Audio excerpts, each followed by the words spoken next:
This time on Roadkill, The disgusting is back and doing burnouts, and we're finally doing it. The Hemi Gremmie.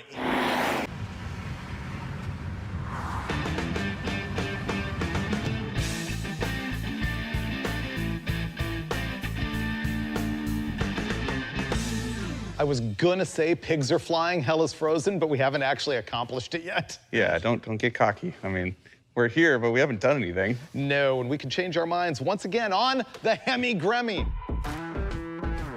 We've started and stopped this project so many times. It's been a scheme of mine since way back when I first bought the thing. it's a 1975 AMC Gremlin with an inline 6-cylinder engine that I bought running and driving for only $700 way back when.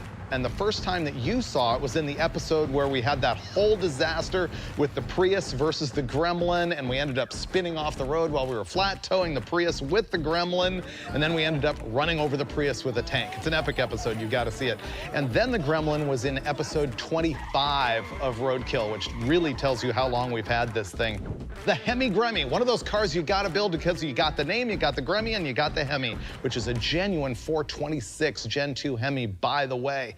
So when we first decided to build the thing, Mike and I shot a couple of scenes right here in the tech center where we began to do it and then abandoned it because it was way too much work. This does not fit.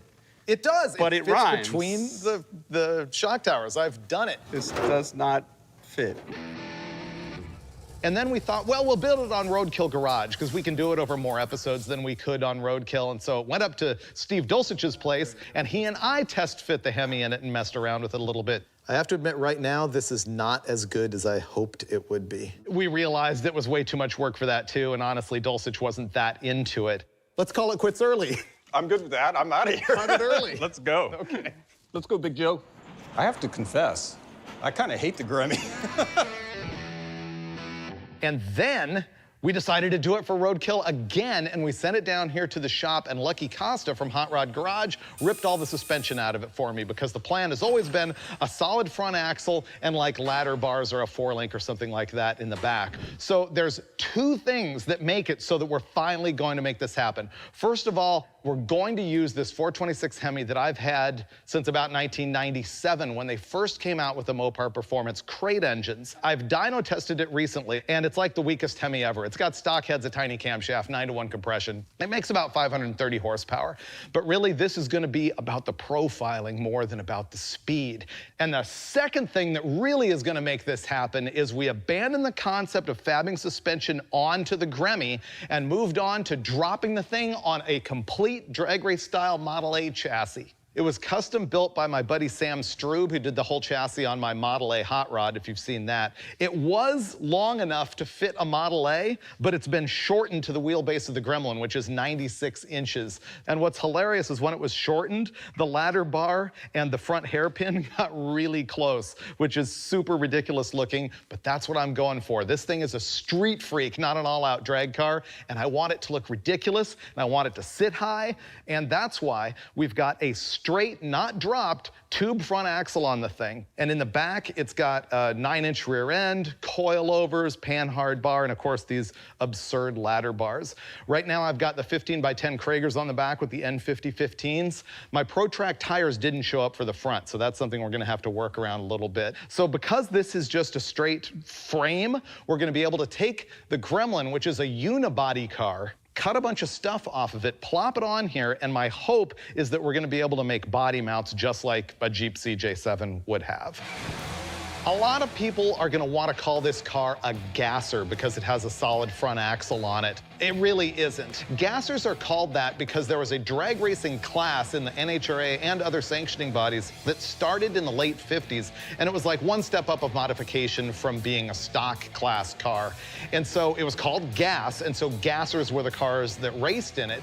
And by the mid-60s, when they saw the height of popularity, that's when people started putting solid front axles under the car to trim weight and to set them high and to set them nose high for weight transfer that was needed at the time. Now fast forward into the 70s, and guys started taking that look and applying it to muscle cars. And they weren't really drag race cars. They were street posers, and they sat really high, and they were really gnarly, and they usually had crazy paint jobs, wild engine swaps, and the magazines were all over it. Street Freak was the thing. This is a Street Freak, not a gasser. I'm building this to be absurd, to do burnouts, to do road trips, and to be very roadkill.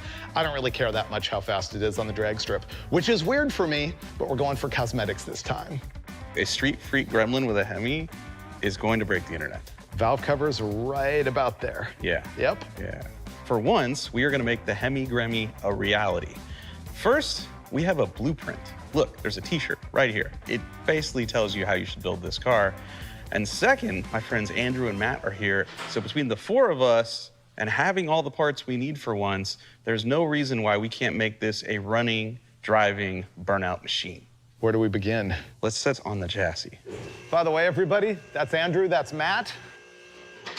Back, back, back. There. Our first obstacle is that the leaf springs have to come out of the car so we can set it all the way down. Say when.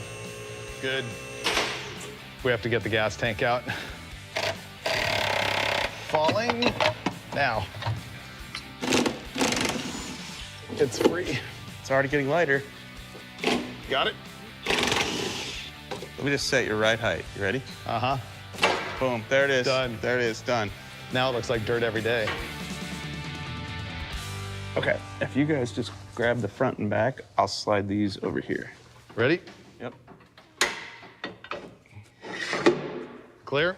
Yep, that one's good. Here we go. Up. Okay.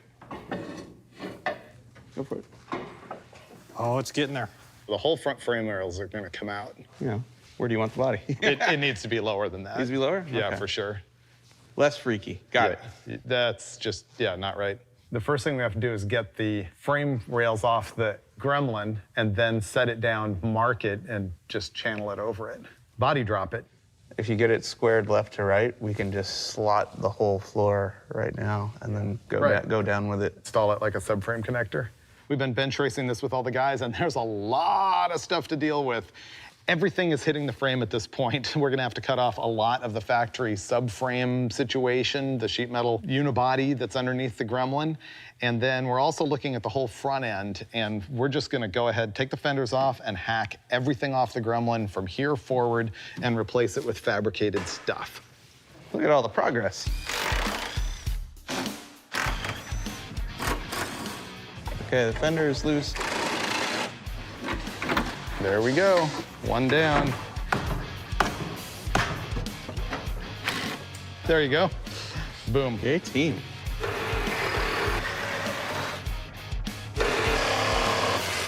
That's a good blade.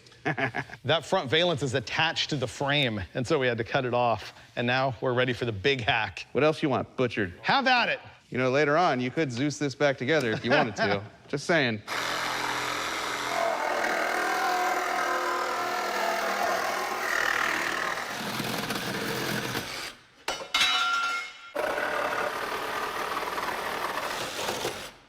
Done.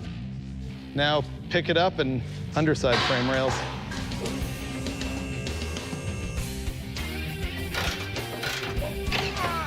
It is free.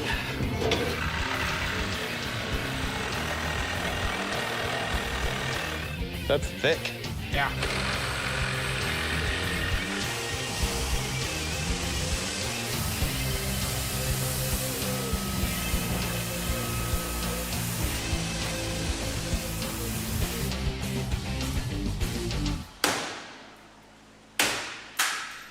Oops, sorry. Whoops. Mike cut all the stuff off the bottom of the car that was interfering with the chassis the first time, and now we're dropping it for a second time to see what we need to hack. All right, it's sitting on the chassis. Unless you want the monster truck look, we're now cutting the floor of the car. Unfortunately, it still sits too high off the ground, and so we're not gonna be able to make body mounts like a Jeep to mount the body on the frame. Instead, we're gonna channel the body over the frame, which means we're gonna cut slots in the floor and drop it over the frame and then weld it to the floor. This is when we find out if we got the slot cut in the right place. We just did about 1.5 feet of the floor to go over the frame. Oh, yeah. Oh, yeah. Like a glove. Nailed it. Oh, dude, that's so much better. Yeah, that needs to go down an inch or two. So the top of the frame about even with the rocker. This is gonna look so cool. Yep.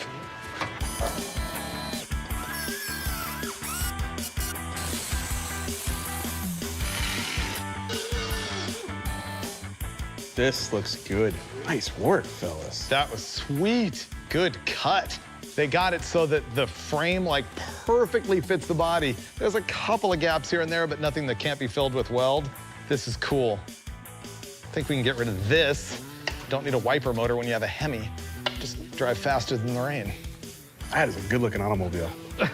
It's a Gremlin. This is how they should have come from the factory. That's what I'm saying. Okay, this is wild. We got the body on the frame in about the position that it wants to be, and we're about to swing the Hemi end and like mock it up and see where it's gonna go.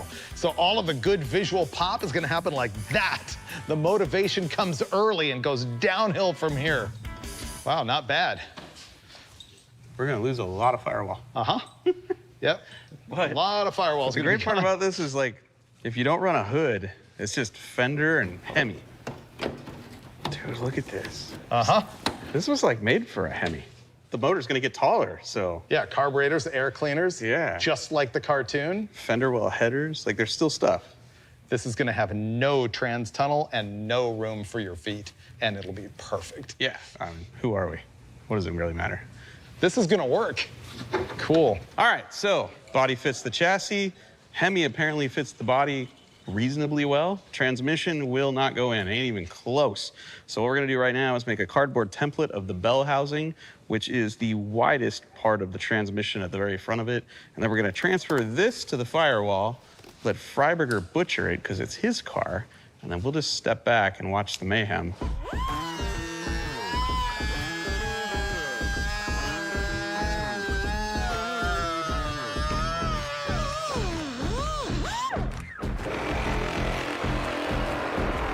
I think I'm gonna move to the inside.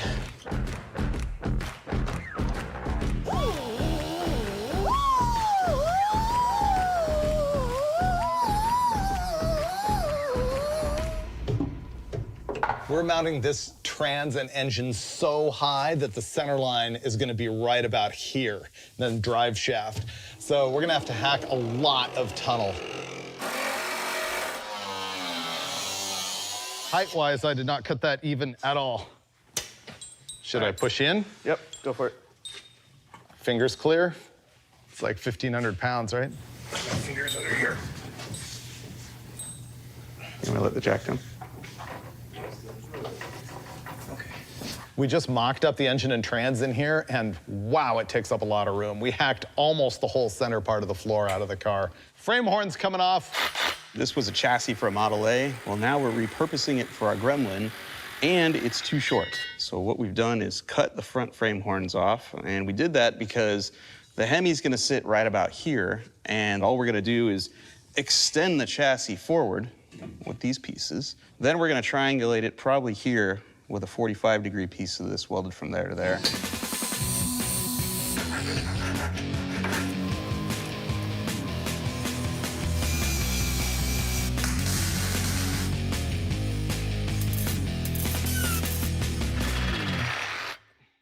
I think you're real close.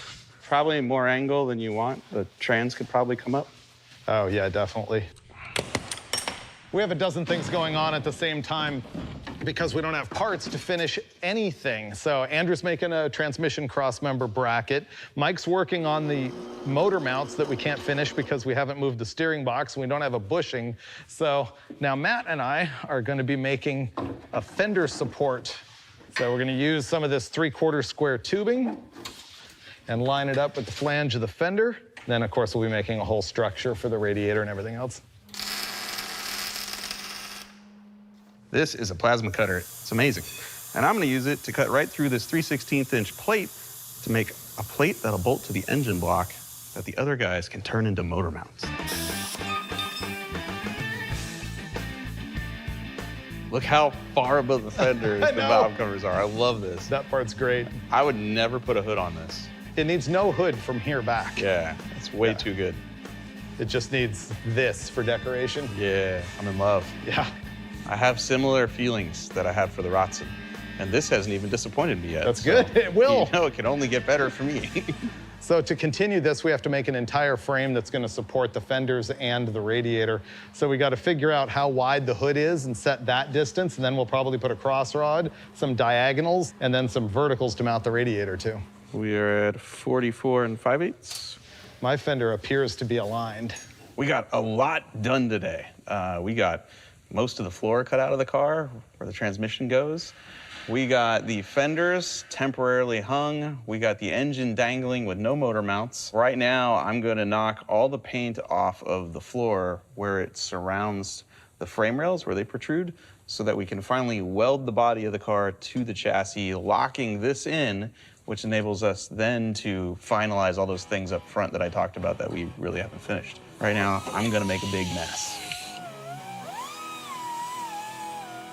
First of all, Andrew and Matt are killing it. They made this transmission cross member, and the thing that's really cool about it is like conservation and fabrication, make everything easy.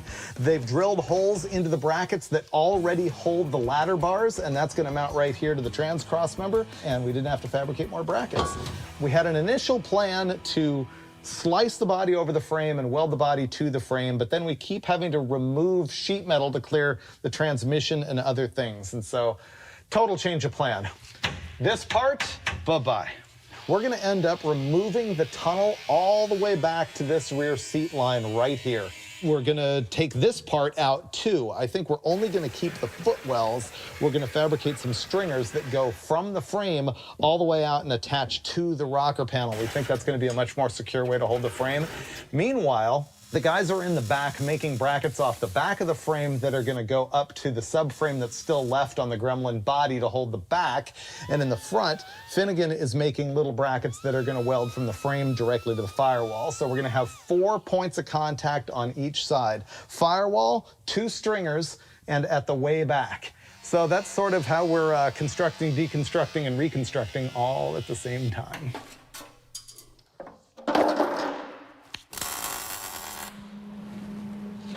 Oh yeah. Pretty good fire. Whoa! That's a hole. Ah, blinded. I feel like that inside edge is, that's like an anytime kind of weld, you know, like anytime but now. All right, other side. That sounded great if you didn't miss. I didn't miss. You don't always do perfect welds, but when you do, they're where nobody sees them. Yeah, make sure nobody can see the good stuff. So right about now, I am changing jobs. I'm going from pseudo-engineer, building motor mounts and things, to flooring, yeah. So I'm gonna take this 18-gauge sheet metal, cut it with a plasma cutter, and then I'm gonna set it in that car and pretend that this is a suitable structure for mounting seats to. Done. Those guys are cranking on putting the floor in the car and doing the body supports and stuff. I'm just useless at this point, so I'm gonna start mechanical things. This is a battery box, and I'm gonna put a little battery in it. I haven't decided where. You know, normally you put a battery over here, but for simplicity, it might go right in the center.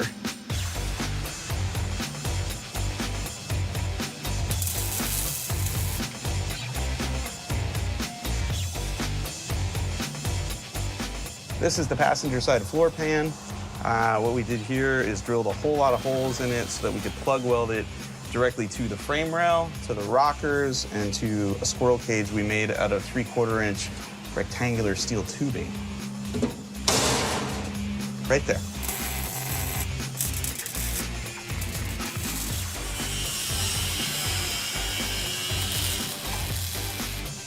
Bye-bye, Mr. Hole. Would you look at it? The Hemi Gremmie actually looks like a Gremlin again. We got the front fenders hung. Matt is putting the lower valance on, which was not easy because that thing was actually welded to the front frame rails of the old front clip. So we had to cut that whole thing apart and engineer a way to weld it back together. And right now I am trying to finish the front half of the floor pans so that we can put seats and a transmission tunnel in there. It is going really good. These guys have just been knocking it out, killing it, making stuff happen fabrication and welding wise. Where we're at sort of philosophically is trying to figure out what the ride height is going to be. The front spring is way too soft and it just nosed it down. I'm kind of committed, just style-wise, to getting the Hemi level in the car, and we can't set all that until we've got the right spring in the front and the right wheels and tires. They're gonna show up here today on overnight shipping, and we'll be able to put the tires on it for real. I'm gonna take the spring apart and add some leaves to it so that hopefully it sits higher. These guys are gonna keep cranking on the floor. I'll keep working on starting the electrical system in the back, but what's gonna happen right now is fitment of the seats that I bought into the car. Okay, this is a Kirky Racing aluminum fabricated bomber seat, and I'd originally got it for my F-Rod, which is my 8-second 1931 Ford Model A, and these were too wide for that car. So what we're gonna do is mock it up in here. Oh, I think I might have nailed it right there. Yeah, see, I got the perfect armrest height. I've got the perfect shoulder height. The steering wheel's off-center this way to me, but oh, nope, now it's good. So, yeah, that might end up okay. You want to mark that? Mm-hmm. This is going to be a huge moment, getting rid of these ugly wheels and tires and putting on this. The Krager SS and the ProTrack 235/60. And the key to it is 2.5 inches of back spacing. So what I'm trying to do there is move them outboard. See how this is too sucked in? This is also too short. Part of the key to figuring out our stance on the car is gonna be getting the taller tire on there, which is gonna pick up the front of the car. And then I'm gonna be able to add some leaves to the leaf spring to pick up the front of the car and find out if we've got it as high as we need it to be. Ooh, barely clears there. Yeah, if you can turn that one. And hits there. A little bit of fender rubbing will fix that.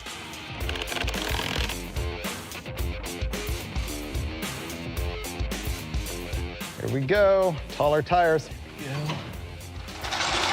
Oh, I kind of like the rake, I gotta be honest. That's cool looking, it's a way better wheel.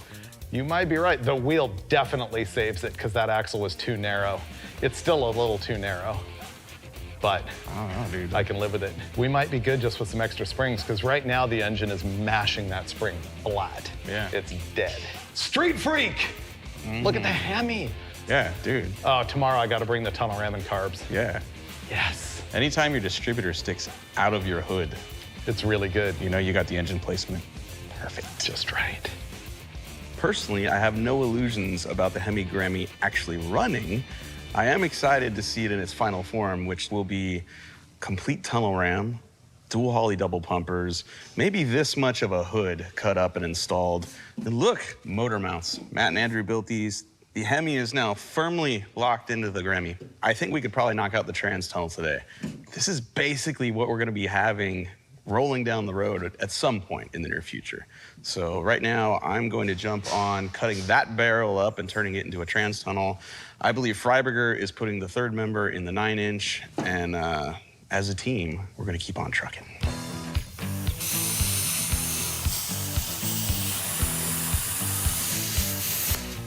Boom. Okay, so since most of the transmission is inside the car now, the brake pedal needs to move over. So it used to mount right here between this bracket, and we want it to move on the outside. So I fabbed up another bracket. Gonna put it in the car and hope it all fits and hope the geometry works out. You know, I realize this project looks ridiculously expensive, but let's review some things. I got the Gremlin for $700 ages ago. 232 angry cubic inches. The chassis under this thing, I bought from a friend of a friend for $2,000. The Hemi is a little hard to get around, I admit, but I've had it since 1997 as part of a trade deal. Gearstar donated the transmission, can't argue with that. And the rest of it, I'm trying to scab together. I mean, Andrew and Matt are virtually volunteer labor. And of course, we got Finnegan making a trans tunnel out of an old oil drum, so that's near free. And I'm using a lot of leftover parts. This was in the Crusher Camaro at one time.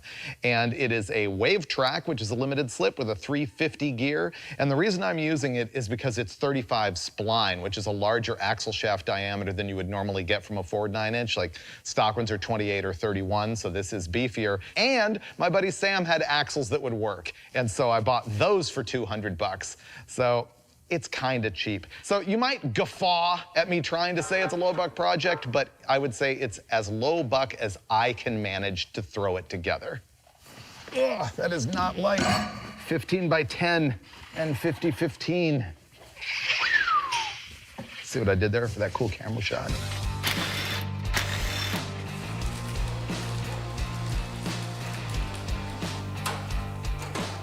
Keep going. Probably right there. Let me move it over. Okay, Kaylin's gonna help me throw the center section in here. There we go. That was easy.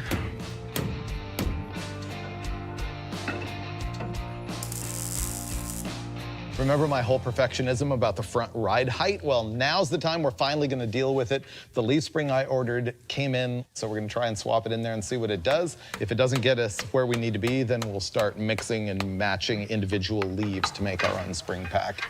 All right, I need one more nut. A moment of truth on ride height with the front spring. It's like the Titanic sinking. Oh, wow. That's way worse. That spring compressed flat.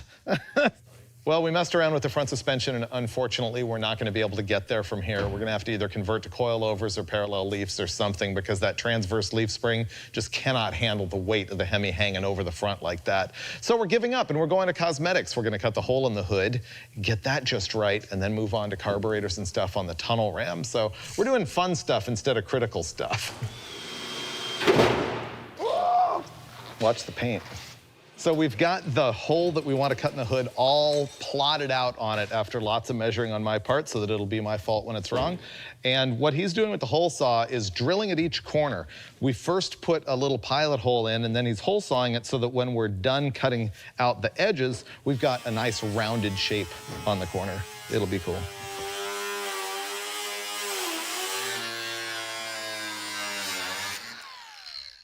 How's that for a wall hanging? Looks like a miniature hood. Ouch. Flip it. This is quite a diet you put it on. Look at that. I'll have to cut those braces back. This is better than carbon fiber. Look how light it is. Dun, dun, dun. Back, front. Look at that. Wow. That is a lot of Hemi. That looks good, dude. Yeah, nailed it. That looks good. That is really cool. Okay, I admit one sort of embarrassing thing here is that they're not Dominators, but what can you do? Lucky to have carburetors.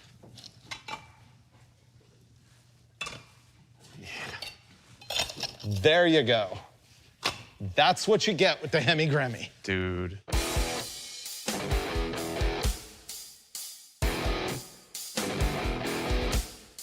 It's perfect. It's pretty great. The stance, Yeah. the motor. Really happy with the hood cut. I'm glad we have some structure back here. Pin that thing down. Look at that. I've got Hemi above the hood line, above the fender line. Man. That is a cartoon. It's been in my mind for so long. You're doing it wrong. You gotta, this is the view right here. I can see orange Hemi block through the fender. Oh, wait till it has headers. This is awesome. This is awesome. How'd we do versus the blueprint? Pretty damn good. Look I at know. that. Really, all we're missing is the fire and the smoke. Yeah, we can make that. Yeah. It's got the N5015s, the fatty fronts, the Kragers, the tunnel ram, the Hemi out the fender, the dual quads. This is so great. The Hemi Gremmie is actually coming together after so many years of living nowhere but in my brain. Obviously, it's become a way bigger build than we anticipated. And unfortunately, we have other obligations and can't keep working on it right now. But have no fear, we are going to finish the Hemi Gremmie in the very next episode of Roadkill. In the meantime, I can't leave you without some kind of burnout action, and so the Disgustang is back. This is the very first day I have on the absolutely complete version of my '69 Mustang Mach 1. I haven't even driven it yet, but it's in its finished form, and I wanted to give everyone an update on it. So let's go back to 2017, when Finnegan and I went to Colorado Auto and Parts, and we visited the Corns family.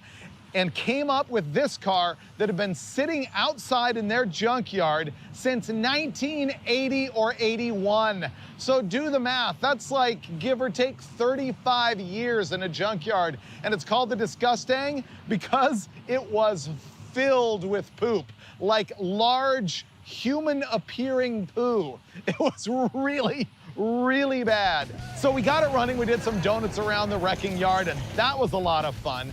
And then we went up to Steve Dulcich's place, and we were gonna take the Disgustang on a road trip. And just like blocks from Steve's place, we ended up killing the original 351 Windsor that was in the car. It spun a rod bearing. So we did a big thrash, and we put a Blueprint Engines 410-inch stroker in the thing, and we ended up driving it all the way up to Dirtfish in Washington. That's that famous rally school where we love to beat on our cars, and man, did Finnegan beat on this thing. Some of the greatest footage of the Disgustang is us doing donuts in the rain and mud, just thrashing the car. Now, body-wise, the thing was not as rust-free as I thought it was gonna be when it came out of the junkyard. And so we actually had my buddies at Hot Rod Ranch put floors in it. And amazingly, Randy up there fixed a bunch of rust from the stripe down and then matched the paint. So as much as I hate fake patina, it is color matched all the way on both sides from the stripe down from rust repair. People ask me all the time if I'm gonna paint the thing, and the answer is I hope not. Another question I have to answer is the one everybody asks, which is why are the wheels this ugly? They're gold steel wheels, original Ford steel wheels that I had custom offset just to fit the 275/60/15 in the back and the 235 in the front. The reason that they're gold is that they're mimicking cars that Mickey Thompson took to the Bonneville Salt Flats in 1968, a bunch of prototype Mach 1s, and they set endurance records on large ovals at the Bonneville Salt Flats. They had a blue one, a yellow one, and a red one, and they all had the gold wheels. So this is a tribute to Mickey Thompson, the greatest hot rodder of all time. Since you saw it last on Roadkill, it's been in episodes of Roadkill Garage, and the engine has been on Engine Masters. It actually made like 480 horsepower and 500 pound-feet of torque. And we ended up putting in an American Powertrain 5-speed manual transmission. We did all the suspension on the thing, and then I sent the thing out first to Define Concepts. They completely redid the interior in the original parchment color, but they also handmade a center console for it. They handmade the inside quarter panels, the case for the subwoofers. It's incredible what they did. After that, it went to Lucky Costa from Hot Rod Garage, and in his personal shop, he installed air conditioning and then did all of the little tiny stuff that I would have never gotten to in a million years because Roadkill. Today is the first day that I got it back from Lucky, like completely dialed in. See, the last time I rode in it, it was just full of poop. Yeah. So our plan, after having stared at the Hemi Gremmie in lust, is to go hop in the Disgustang and head out to Hoonigan's to do some burnouts. Let's go ruin your brand new tires. Let's do that. Let's go ruin my brand new car. Why not? Let's go. You only have to drive it one day to make it a daily driver, right? It counts. If it makes it there, it counts.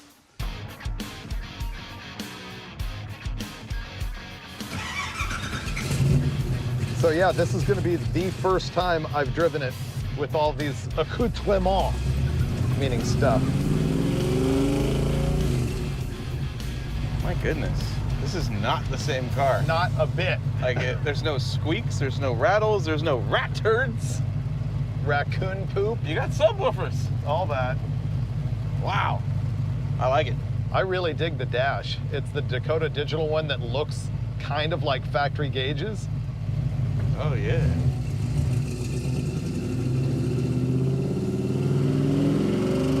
It says I have oil pressures, and it says it's 135 degrees.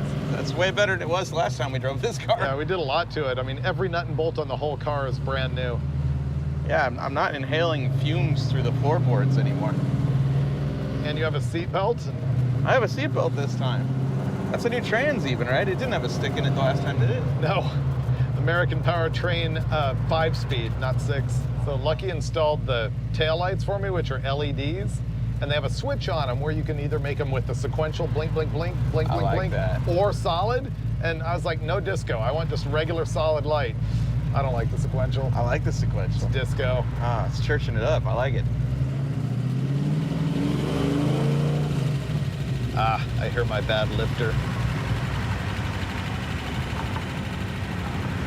Ah, that lifter clatter is the worst.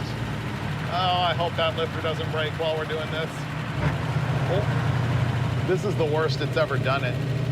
I'm sure there'll be a parking lot around here somewhere. Here we go.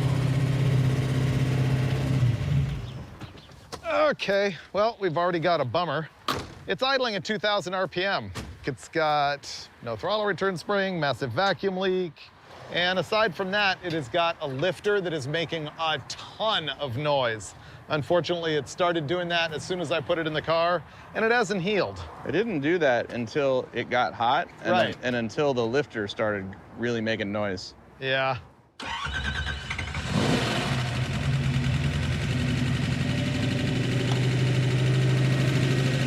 That is radically unacceptable lifter noise.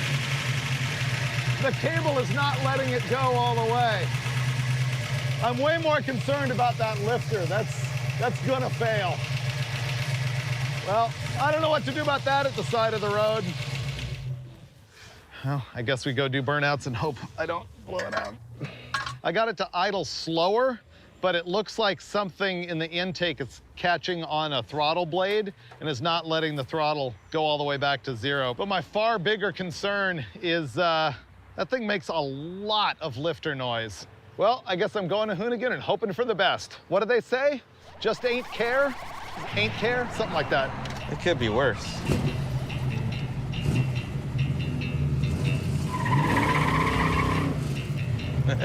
Wheel hops too.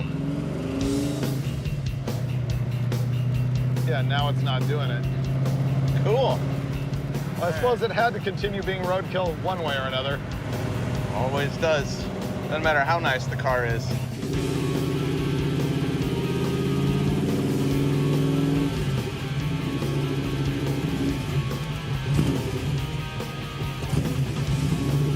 Oh, I see John's Nova. Yeah. Look, see? It says just ain't care. There it is. I'm parking directly under that because that's what's gonna happen.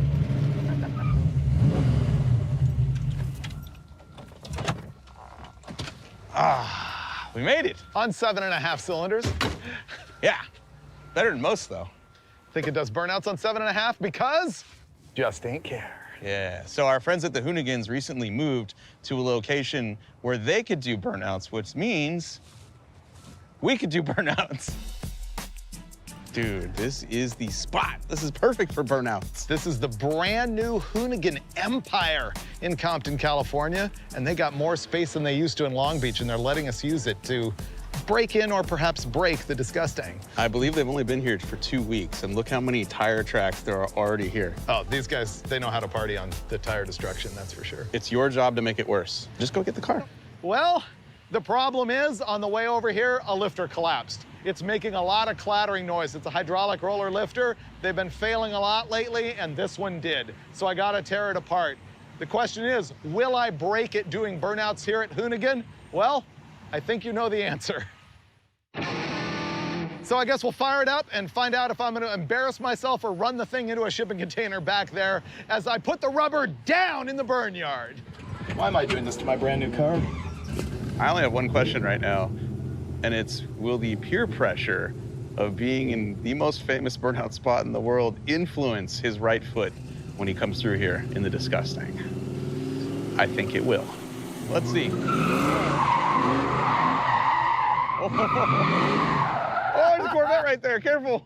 Don't point that thing at me. It's a Mustang. I wouldn't stand there.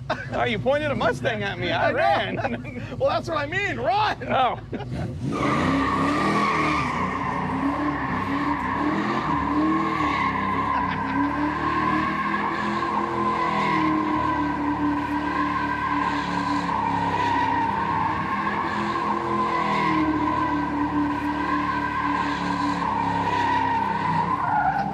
Oh, that was a pretty damn good donut. I really feel like he owes us more, though. I mean, the car's got bass now. It's got a new motor. It's got a new transmission, new suspension. All that work that went into that car, I feel like he owes you and me more smoke than that. Here we go. Here we go. That didn't count either. Do better. I love peer pressuring Freiburger into making bad decisions with his cars. It's still in one piece. More cowbell.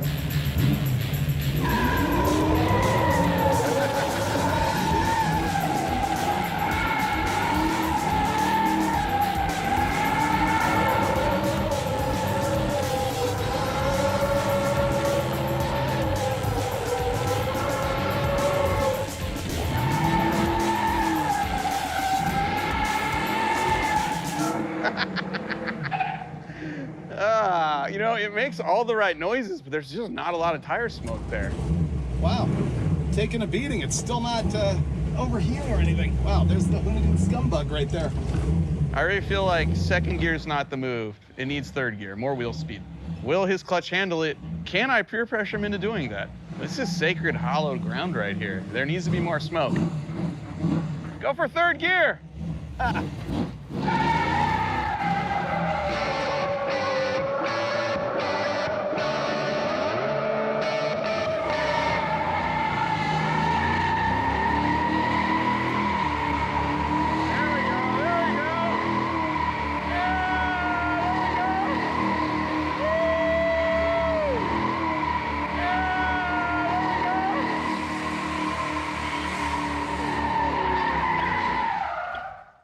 Much better.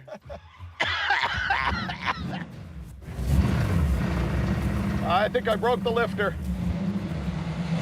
Yes. That broke it. There's some science here. It's broken. Oh, well, we'll get to that. I want to make you feel better. The transition from concrete to asphalt finally made tire smoke. Yeah? It was beautiful. I think it maybe kicked the push rod out. Listen to it.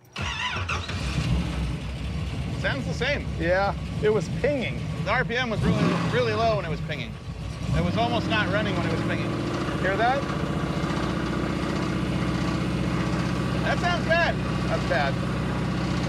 That sounds remarkably like it did when we blew up the 351. Remember when you said this sounds like we blew up the 351? This sounds like when we blew up the 351. It just went away, though. Not at RPM. Oh, yeah. That's a rod knock. Is there any oil in it? Yeah, I mean, it's got oil pressure. Oh, no, it doesn't. That's a rod knock. It's done. Oh. Apparently, Uncle Rodney is not quite ready to come out and play, but he's damn close. Yep. All right, that's the end of another motor in the disgusting. It only has 23 pounds of oil pressure at like 4,000. So That's not good. It's dead.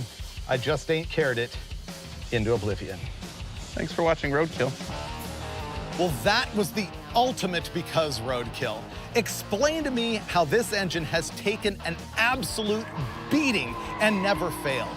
Think about it. We've run this thing down the drag strip and run low 12s with it. We road tripped the thing all the way up to Washington and we beat on it mercilessly at Dirtfish.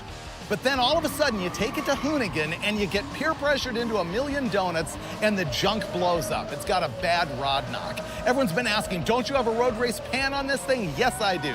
But apparently it couldn't hang with that many donuts. Eventually I will get it fixed and hopefully be able to drive it for more than a day. But for now, we're gonna get back to work on the Gremlin, which is turning out way better than I hoped for. And I guarantee you will see it doing even bigger burnouts on the next episode of Roadkill. And I also promise we will not blow up the 426 Hemi.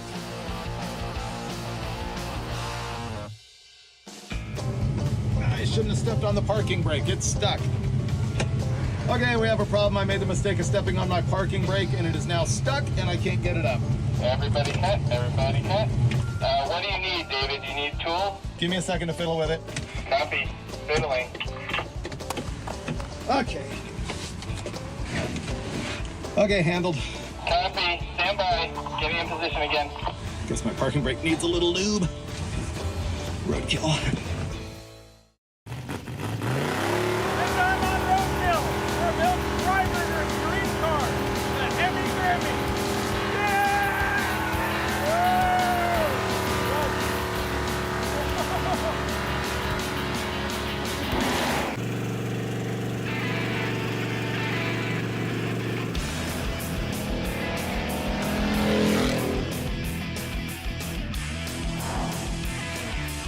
All right, right, part 2, the Hemi Gremmie is gonna happen. Apparently, the commitment that I've been like, had my arm twisted, is that it has to do burnouts by the end of this episode. If you didn't see the last episode of Roadkill, you don't know that we are finally building one of my long-term dreams. It's the Hemi Gremmie. Yep, this is our 1975 AMC Gremlin that we're turning into a full-on 1970s street freak. We've dropped the body onto a modified Model A chassis, and we're stuffing a 426 Hemi under what's left of the hood. It's kind of the same as the last time you saw it, except we sent it off to Lucky. He put a fuel tank in the back, like a basic boat tank, and plumbed half of that and plumbed half the brakes, and it's on us. We got a lot to do. Yeah, all that's left is everything. Which is why we brought Andrew and Matt back in order to help us out. Okay, ready? I just wanna, you go that way, I'll go this way, and yeah. Whoops. Wow, look at the organization right there. Yeah, when the project is this huge, it will not fit on an ordinary pizza box. Yeah, there's a lot of really big stuff that needs to happen. Remember on the last episode, we were working with the front suspension, we had that transverse leaf spring that was collapsing? Well, it's now actually bent all of its brackets on the front axle from being trailered to Lucky's and back. All the steering's gonna have to change, which is on the same list. Headers are gonna have to get made, wiring, drive shaft, plumbing. Oh, just getting the intake manifold installed and all of the linkage and all the plumbing to that is gonna be big. I have to change out the transmission to a different one that Gearstar sent that's full manual valve body, and everything else is just little itty bitty stuff. Tunnel ram time. We're gonna install the base for real. Dun, dun, dun. I like this part. Looking good. This manifold we're installing is an early 70s Y-end. And you could get a lid for these that would take Dominators, but I'm using a couple of 4150s, the smaller footprint carburetor. Dude, magnesium would be cool.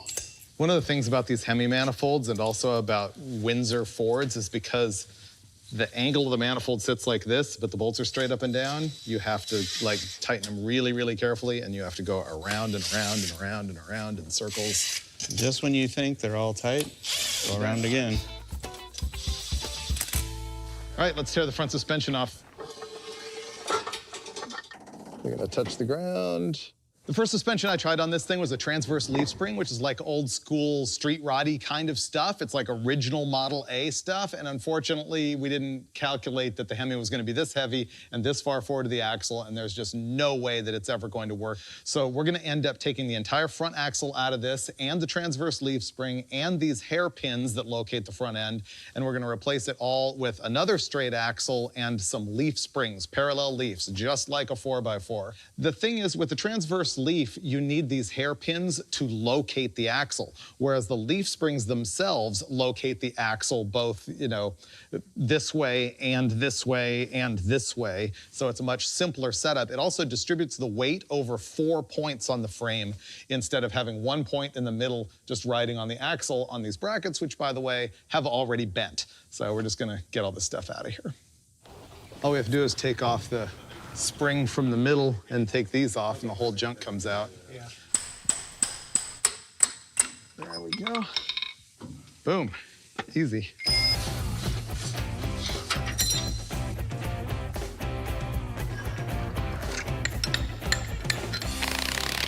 Okay. You got all the shims and everything all lined up? Not yet. And as soon as you get that in, this thing's flipping off the jack stands. Yeah, kind of figured that. Okay. You want to put the stands back here for safety? Mine won't go in. I'm just gonna set it on the leaf. Oh. It'll slide on the leaf. Okay, yep. Yeah, just like that for now, just so we can see how much it moves. Oh, wait, there we go. Okay. So what we're doing right now is just mocking up, putting some weight on the springs to find out how much they collapse when we have the load on them so that we can sort of eyeball all of this stuff together all at the same time. We also need to figure out if our new steering linkage, which is gonna go to the front of the axle instead of behind the axle, is gonna end up interfering with the springs.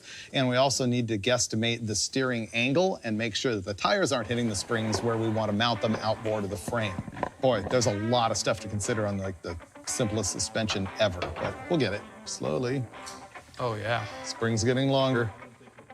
Oh, there we go. Woo, okay. I thought it was gonna go all the way. Those look good. And now it's basically 5 inch. It moved roughly 3/4 of an inch. It's tall. Okay, we've got the leaf springs mocked up in here, and we actually have weight on the spring by smashing it on the underside of the frame. Everything is supported on jack stands as far as the axle and everything, so the ride height isn't 100% accurate right now, but you can see it's way too high. So we've been able to determine how much that leaf spring is gonna squish and where we want to mount the top of the leaf spring to get our ride height to be correct.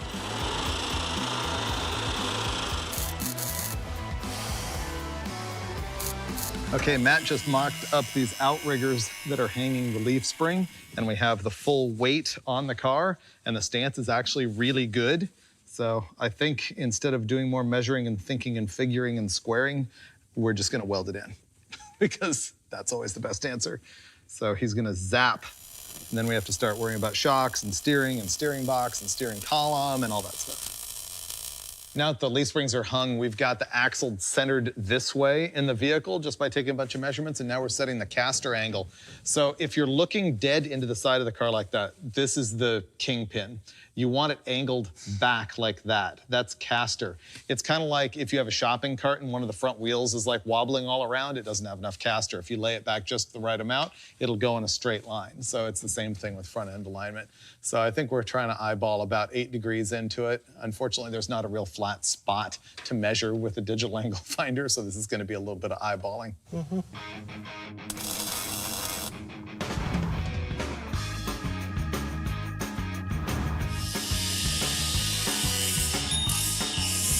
This is really critical. Super important.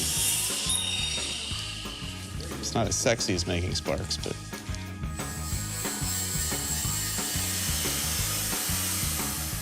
Okay, the leaf springs are hung, the caster is set, the axle is bolted to the springs. Next step is going to be putting weight on the axle so that we can figure out exactly where the steering box is going to get mounted to the frame and how the steering linkage is going to work.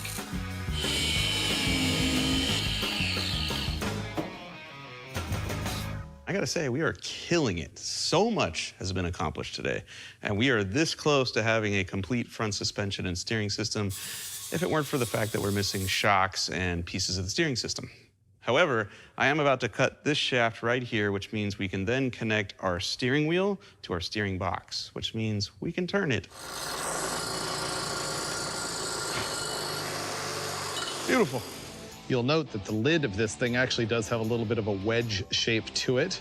So I'm gonna put it the right way, like so.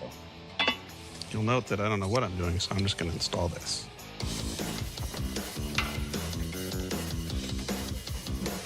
Ah. Wow.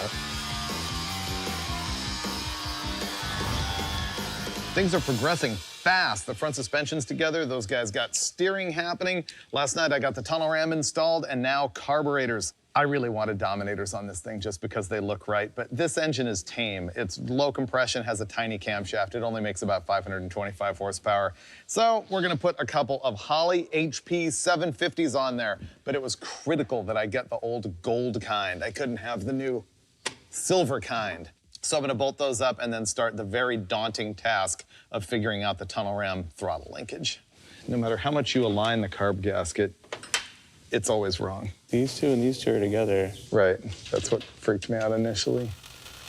Oh man, look at this. Lion tunnel ram, dual Holley double pumpers, and one AED carb linkage kit for a big block Chevy, now adapted to the Chrysler Hemi right there. Yeah, that's gonna work. Linkage is done.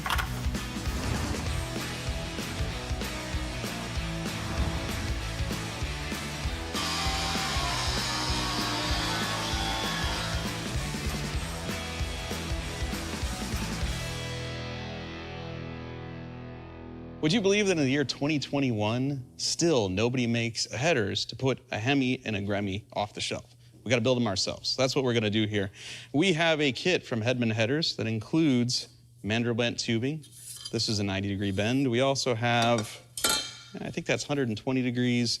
We even have 180-degree bends that we can chop up, weld together into these 3.5-inch collectors, and then connect all that to these laser cut flanges, and when we're done, voila, we have perfect fitting headers for our Hemi Gremmie. If you weld, I'll watch, maybe I'll get better.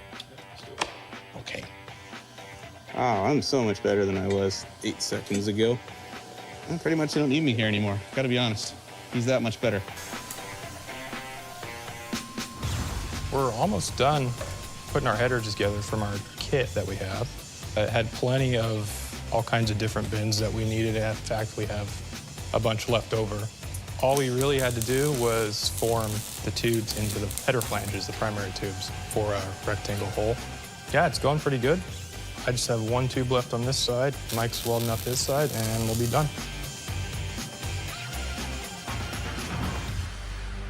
These guys made these in record time, like happened in a day. Kind of had to. Nobody makes these to put a Hemi in a Gremie. So those guys made them, but we're gonna have the glory of installing them? Is that what this is? I helped. I helped. You helped? Well, you can tell where I helped. It's a really nice header. Yeah, the one you're holding, that's the one Andrew did. This is the one I did. Okay, you can tell? Yeah.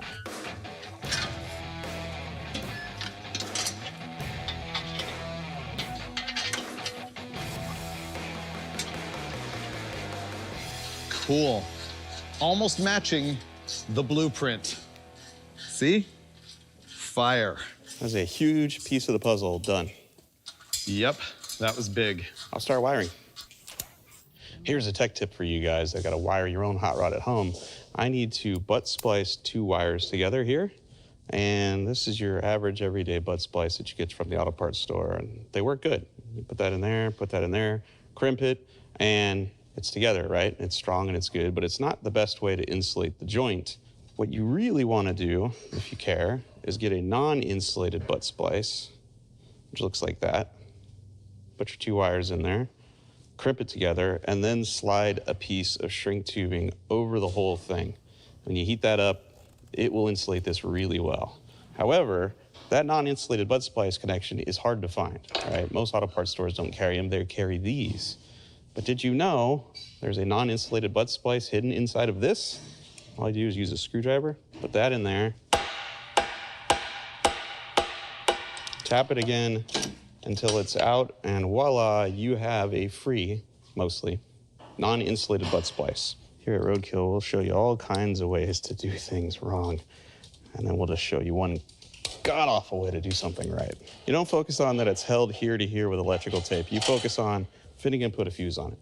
I'm really concerned about how this thing is gonna handle with all the weight on the nose and so much weight forward of the axle and everything, especially with these springs. So I wanted good shocks. The street rod shocks that were on here were like super flimsy. These are Ride Tech HQ by Fox. The reason I got these is because it's really hard to find such a short shock with performance valving. The street rod front ends like this always use a really short shock absorber, and this is the only one I could find that had the collapsed and extended links that were gonna work. And so Andrew's working on using the original upper mounts, and he's gonna just weld a shock stud to the front of the tube on the bottom. And these are adjustable, so hopefully we can make this thing drivable. Stuff is happening. I feel good. Yeah. But we're all freaking out because of the whole adapting the GM transmission to the Mopar engine thing. I had to get a special little adapter and bolts and stuff that isn't in there. So I think what we're gonna do now is rack it, pick it up, try and swap the trans out of it. I'll show you that in a minute, and make sure the adapter works and make sure the starter works. Hopefully we can get that sorted out. If we can't, we got 2 days to try and fix it, or We lose the shop? that's it. Joke never gets old. All right, let's pick it up.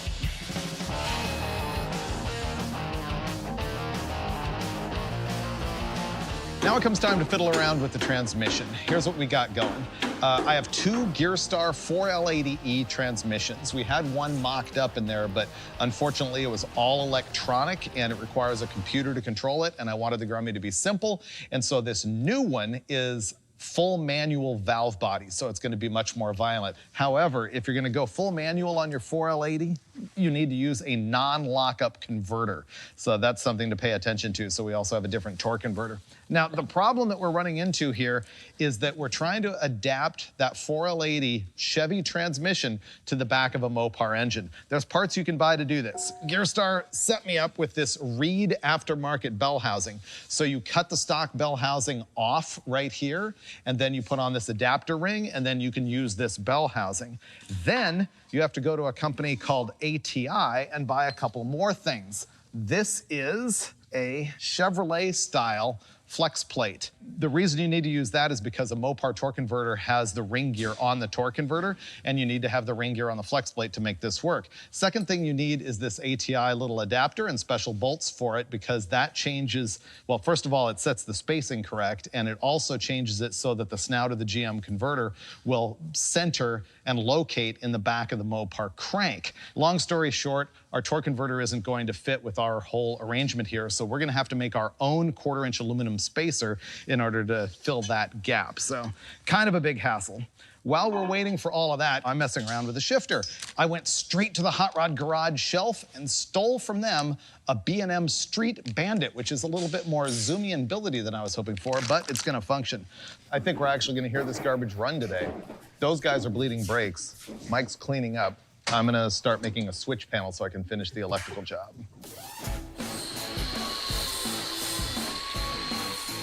Look at that, the Hemi Gremmie is almost ready to run. It has been wired, it has been plumbed, it has a fuel system. What it does not have is a transmission, and we're gonna fix that problem right here, right now.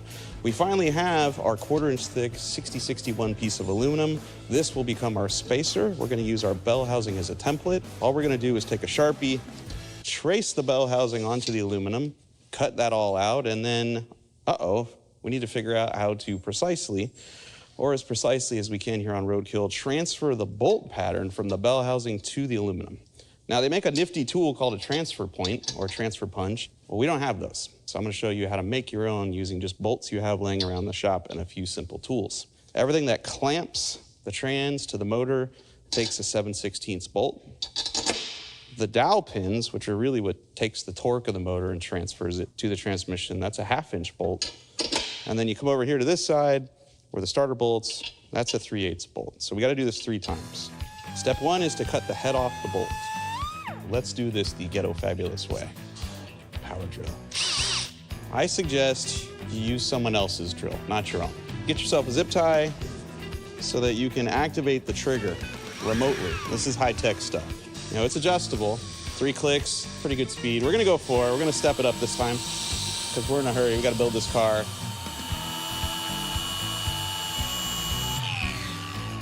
All right, don't touch it with your hands, you know, just let it drop, right? It's really hot. Just hose it down with brake clean.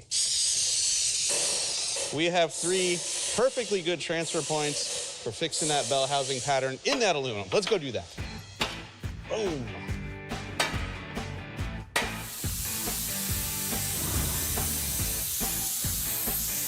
Totally not up to my standards of wiring, but Roadkill good enough.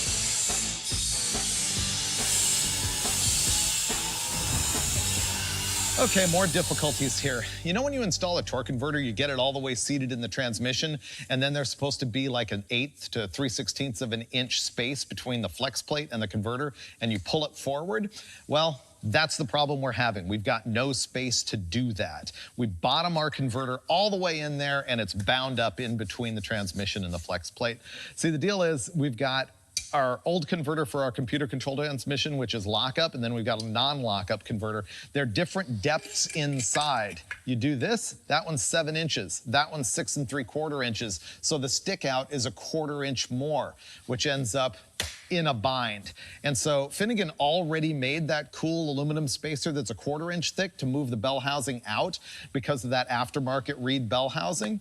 And now we need to use this converter, and it needs another 1/8 of an inch. So those guys are gonna make a steel shim to go stack with the one that Finnegan already made, and then bolt it all together, and hopefully we have the space that we need. You know, this stuff just comes up when you're using aftermarket parts, especially when you're trying to do something nature never intended, like using a GM transmission on a 426 Hemi. We're going for it. We got a spacer in here, another one that goes on the block. It's gonna work. Precision machining happened here. Why is it so high? Why it won't go any lower? Oh, why is that so short? You want to roll it under and put the converter in? Come on.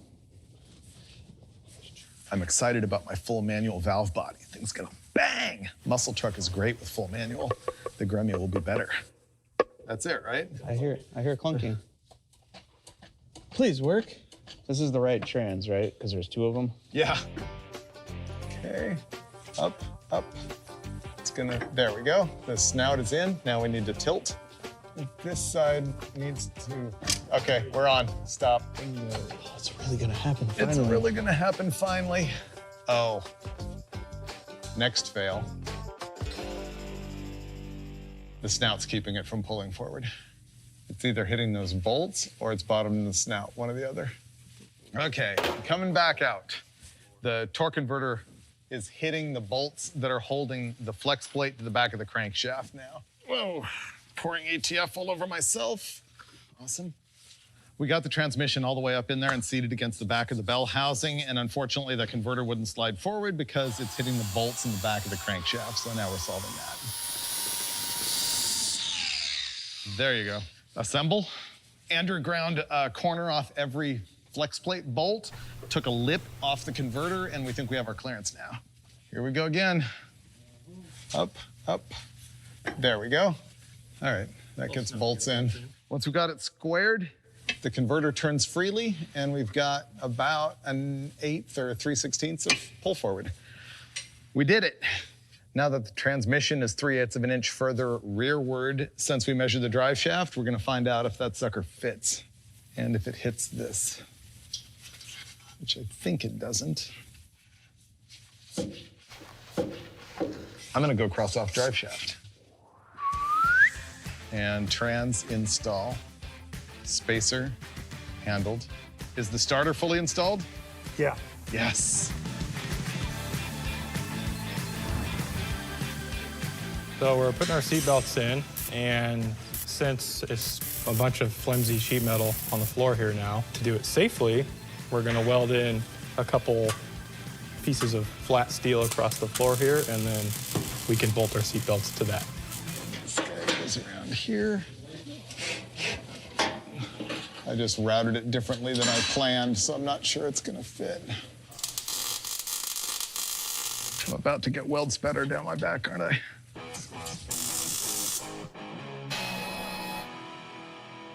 Next. A couple of wires and a shifter and we're done, right? We can't start it with no fluid in the trans. Oh. And the dipstick's here tomorrow. I was looking forward to that. I know. Wait, hold on. What about one of these project cars behind us? Somebody's got to have a dipstick in their trans, right? For a 4L80? I don't know. I mean, I'm going surfing, hunting.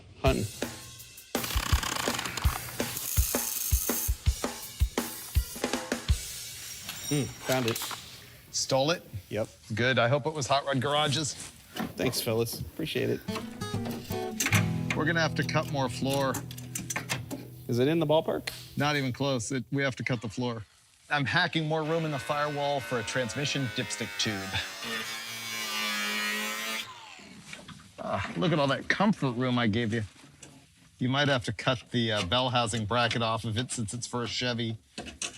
This needs customizing. Ooh, don't kink. Like clockwork, we are now getting roadkilled by stuff we're either missing, stuff we've stolen that doesn't fit, and stuff that never had a chance of working. So we're gonna move on to stuff we can accomplish, like making the exhaust system on our car work. We have 3-inch aluminized exhaust tubing, some mufflers, and we're gonna turn all of this into side pipes that will tuck neatly right up under the rockers of the Hemi Gremmie right here. Watch. Now that we've tack welded the whole exhaust system in place, somebody who is far superior than I at MIG welding is going to finish the job. Oh, I looked. I did it.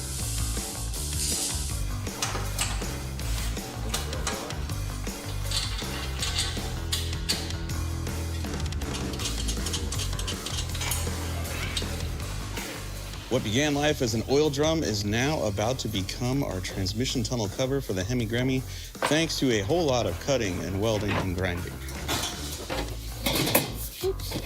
So part of the reason for using an oil drum is the very top of it has this nice rolled lip, and when you hack out your firewall and install this from the bottom up, that rolled lip gives the Hemi a really nice finished look here. So what I'm gonna do is pry it upwards into the hole, and once that beautiful rolled lip meets the top of the firewall, covering the hole, he can tack weld it in place and it'll look nice and finished like it was supposed to be there. Smoke it.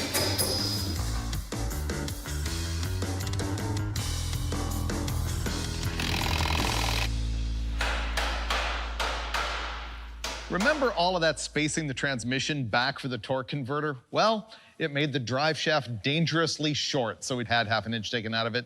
So now I'm gonna install it for the last time for the second time. You gotta learn the shoulder walk to do this. Drive shaft in.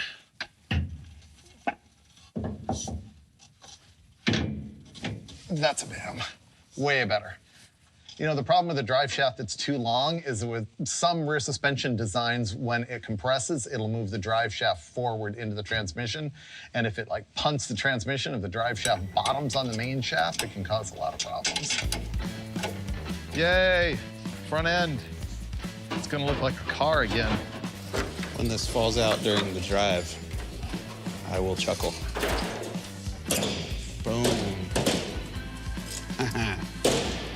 Now it looks like a car.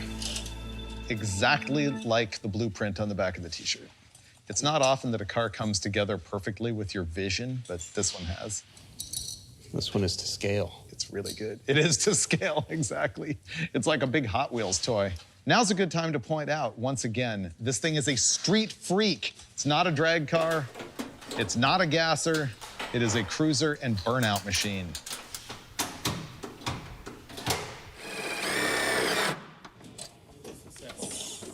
Ah, we have a dipstick. Dipstick. That list is rapidly changing into, well, 3 things. Switches, gauges, both of which Freiburger are doing, and headlights, which I'm gonna button up right here, right now in record time. Now, this is a special build, deserves a lot of attention, which is why I'm going the Christmas gift wrapping. What you wanna do here is make sure you have enough tape on the backside to get a solid base. She's ready for a road trip. We are down to nothing but water and detailing it. Check out Matt going to town on the windshield cleaning because it's gonna drive soon. Look at that. I am stoked. This is unbelievable that we're at the end of the list. Thank you, Lucky, for putting a gas tank in this thing. Gotta have the Gremlin badge on there. So we're ready to crank it, get oil pressure, check leaks, and then fire it up. But first, I bought this car in 2007 or 2008. And I'm pretty sure that I've had the Hemi Gremmie idea since somewhere around there. It's been at least 10 years since the beginning of Roadkill when we had this thing. So we made it happen. Thank you, guys. I really appreciate all the labor you put into it. Nice work. Let's hope it actually drives. Ooh, do the brake lights work? Nope. What? You don't need to stop, just go. Cranking.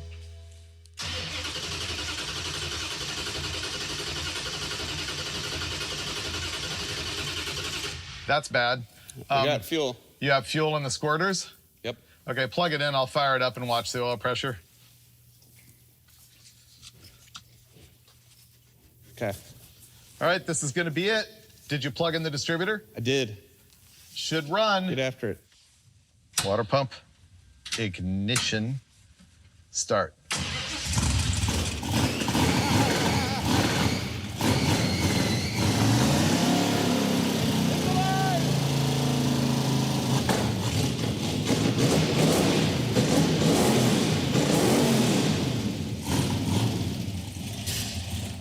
Hey, it runs. Dude, it runs. It's loud. It sounds weird. It's all side exhaust. There's oil coming up through the tube. You had good pressure? It has oil pressure for sure. I don't see any leaks yet. No leak, no leak, Okay, wait. no leak. It runs! Wow. It looks so cool. And finally, may we present to you the Hemi Gremmie.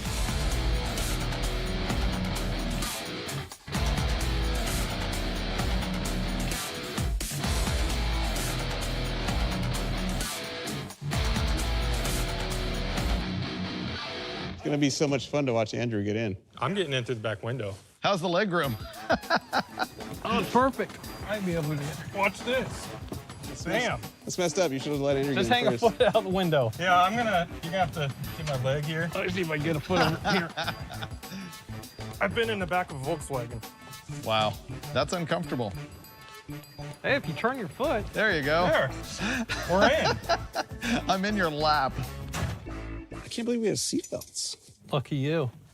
It's all about safety. I noticed you put the mechanical gauges right over my legs, so when the lines burst, I get hot water and hot oil right on me. Well, you won't get water on you. Ready? We're going. Do it. Oh, it's nice and quiet in here, too. You realize this car hasn't left this shop in years, That's true. right? It's good.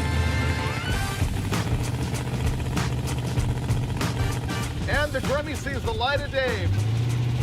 It's out. Smoking a little bit. We're freaking people out already. That'll buff out. Don't worry. Brakes kind of work. Got a lot of converter.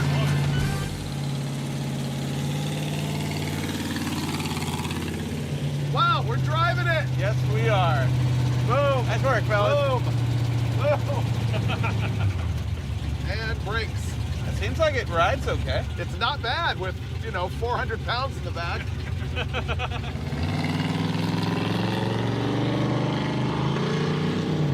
Yeah, the converter is really loose. I wonder if it's actually in first. That's a good question because It doesn't seem like it. I don't think so. All the vital signs are pretty good. Yeah. Turn the fans on. Yeah, it does not seem like first. I agree. Yeah. Seems like second or third. Yeah. But let's find out. Yeah. Yeah. There it is. Oh, Way it is. better. All right. I was in overdrive. Yeah. I was smoking the Ford Trans. Way better. Oh, yeah. This shifter is not meant for that. Oh. Oh. Yeah. Don't let that distract you from the fact that you have a line lock button on that shifter and we're at a stop sign. This one? Yeah, that one. That one.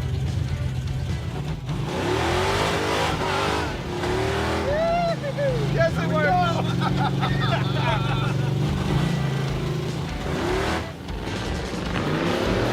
Oh, yeah. It's way spunkier.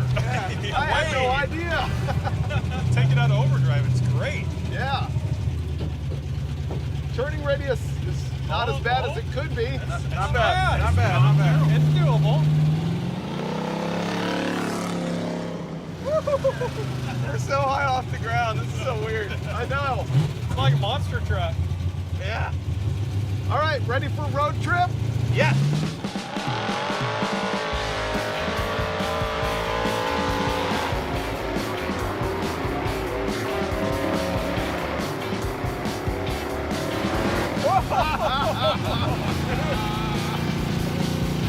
This thing is a smoke machine. Uh-huh. You cannot see around the tunnel ramp. Turn right now.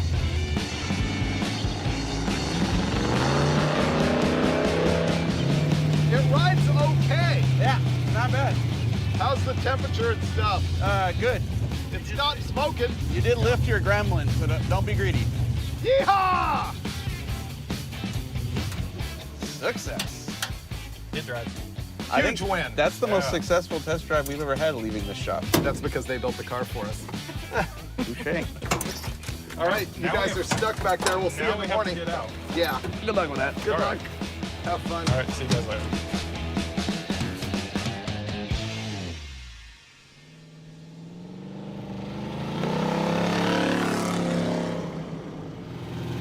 Well, it probably needs some power valve help and all that stuff. But that's not happening. Now, let's just make it run reasonably well, drive someplace really cool, and destroy tires. That's all we're doing is going to the desert to do burnouts. And we've driven it around the block 3 times, and now we're getting on the 405 north. That's lean right there. How do you like the backward shifter? I don't at all. It'll be fine if it was meant for it, but it's not. I think the valve train noise is the exhaust springs hitting the valve cover.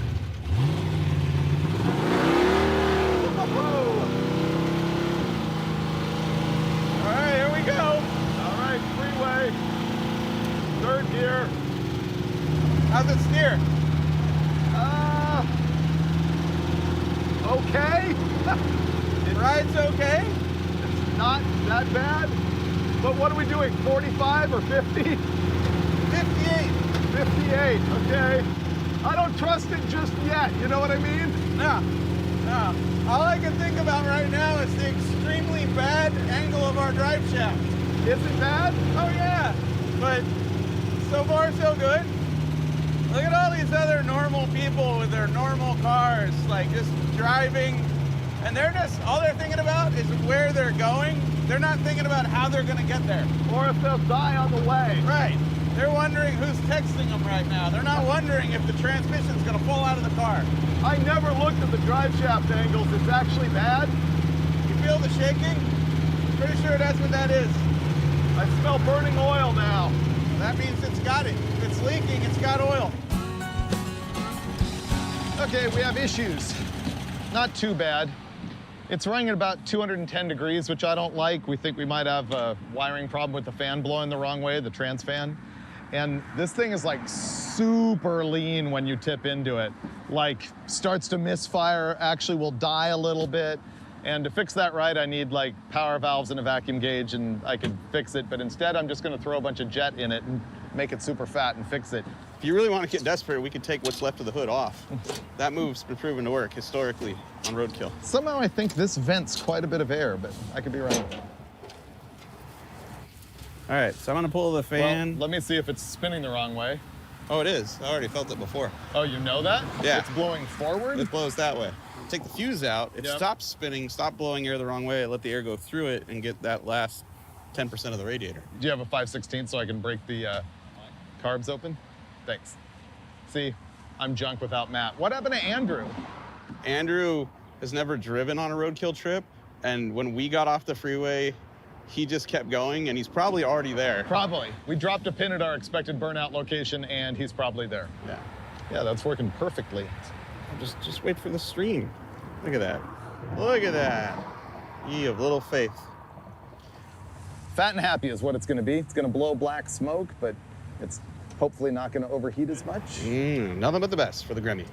The reason why I stopped right here is this is where I used to street race as a teenager with the Super Bee and stuff.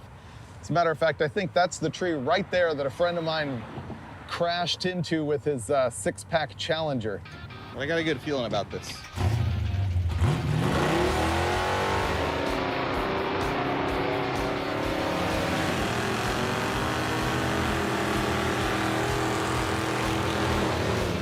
Holy cow. It spins so good. It runs better. It did hesitate a little, but yeah. Yeah, but it didn't break up that time. Right. Okay, look at that. You sure that works? No way. Pull over. The water pump's not working. Finnegan loves to blow up Hemis, and he didn't want me to like miss out on that program, and so he pulled the fuse on my fan and water pump. Well, I pulled the fuse on the transmission cooler relay, and then I forgot that the relays for the electric water pump and the radiator fan are also getting power from all those things. So let me just put this back in and the car will stop overheating. Oh, it's fixed. What do you know? Everything works now. Yeah. Yep. All right. Okay. Problem solved. I'm gonna hold this Yeah. just in case. It only got to 230 in the period of about 30 seconds. That was impressive. That's not bad. No, it did burnouts fine though. That's all that matters. We're off again and haven't been arrested yet. Day's not over yet. Everything on. We got alternator, we got power, we got Matt in the rescue position back there. We got oil pressures. Oh yeah, way better. That's better.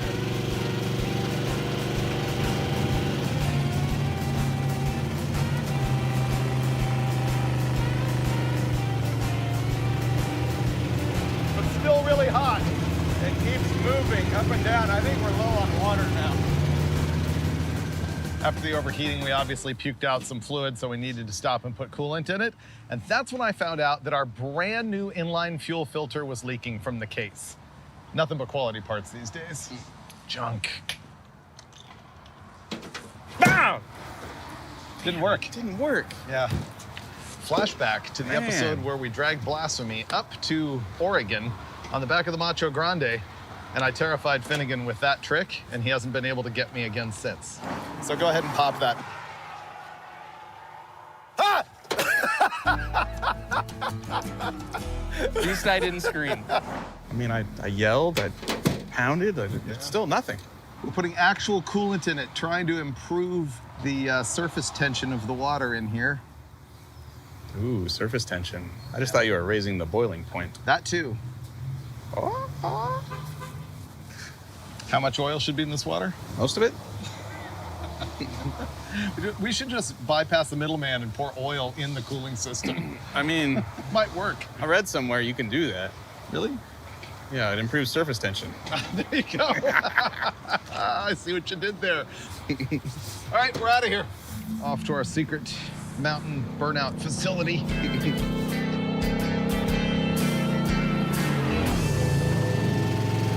Wow, that's a bumpy road. That actually rides pretty good. Could be worse. It's a little jolty. It's very Jeep-like. How's the handling? Whoa! What are you doing? It's not built for curves, homie. Oh my goodness. I want to live to actually do more burnouts. Okay. I was like, that's a corner. Why is he accelerating? What if it's great? It's definitely not. It's passable. Oh, this is the old ridge route. Yes.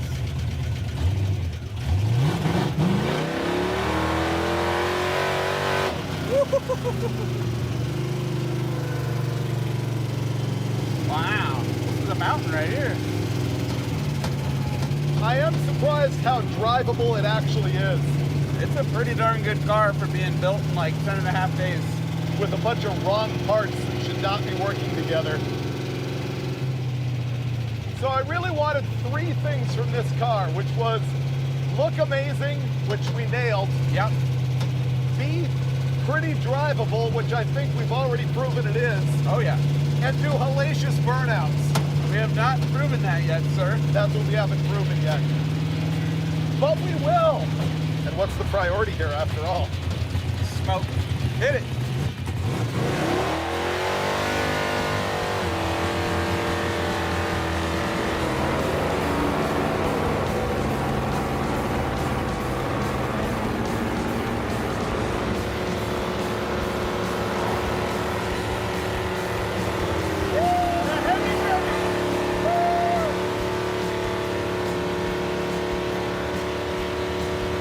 Oh my God, dude. That was bananas. And it serves its third purpose. Yeah! Hemi Gremmie! Once in a while, a dream is realized on Roadkill, and this is it. I have been talking about the Hemi Gremmie for so long that at one point, I actually told the audience it would never happen. But you know what? The car is done, and it runs and drives even better than I expected. But let's be honest, my expectations were pretty low. And you've got to consider my opinion is pretty roadkill when you see that Andrew and Matt, who helped us build the car, wouldn't even ride in it after that first test drive. The car is absurd, and it nails that 1970s street freak look just like I was hoping for, and most importantly, it matches the t-shirt. So that's it for the Hemi Gremmie for now. We'll see you next time on Roadkill, where we dream up something even more ridiculous.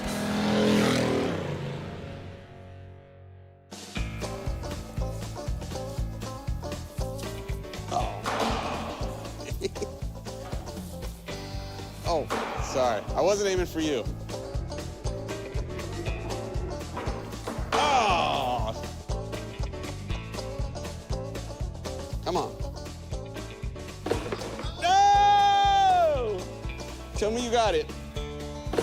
No! Crossing off tranny fluid.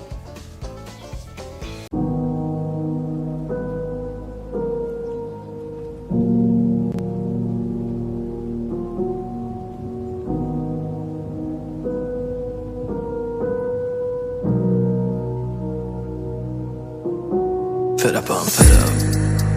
Fed up, fed up, fed up, fed up, fed up, I'm fed up. Fed up, fed up, fed up, I'm fed up, fed up, I'm fed up with the drugs. Fed up with the fake love, put a gun to my brain, go bang, I'm fed up with the trauma. Got a creep for my mama, cause I don't think I'ma live too much. Fed up, fed up. Fed up, fed up, fed up, fed up, fed up, I'm fed up. Fed up, fed up, fed up, I'm fed up, fed up, I'm fed up with the drugs. Fed up with the fake love, put a gun to my brain, go bang, I'm fed up with the drama. Got a creep for my mama, cause I don't think I'ma live too much longer. I'm fed up with the fame, I'm sick of reading my name in any other way that I intended. Fed up with all of these motherfuckers misunderstanding me. I'm fed up with the ones that try and say you a fan of me, but then they turn it back and motherfuckers abandon me. You think I'm sitting high with everything, but now can't you see I'm living in reality? I struggle in a fantasy, in $1 million couch back then I was in a van. Wound up in the wrong mindset, man, I wound up in the wrong set of friends. On a band, so bend the road, we throw, never go back now. Separate, just someone who cares, and nobody listening on. They left you on red again, never again. I will put my faith in a religion. Not gonna say they ain't gonna make me understand, I'm just a bad hand. Fed up, fed up, fed up, fed up, fed up, I'm fed up. Fed up, fed up, fed up, I'm fed up, fed up, I'm fed up with the drugs. Fed up with the fake love, put a gun to my brain, go bang, I'm fed up with the drama. Got a creep for my mama, cause I don't think I'ma live too much longer. Fed up, fed up, fed up, fed up, fed up, I'm fed up. Fed up, fed up, fed up, I'm fed up, fed up, I'm fed up with the drugs. Fed up with the fake love, put a gun to my brain, go bang, I'm fed up with the drama. Got a This time on Roadkill, we are loving life in the trash metropolitan. It's so luxurious. Everybody should do this. Our life is one big vacation. Remember that last gas stop? That guy was like, oh man, you guys have the best jobs ever. He's right.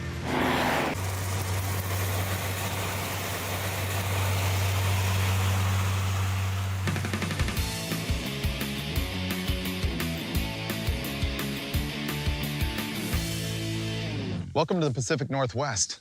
It's very wet here. Picked a convertible for that reason. Dude, this is cool. I like this a lot. Me too.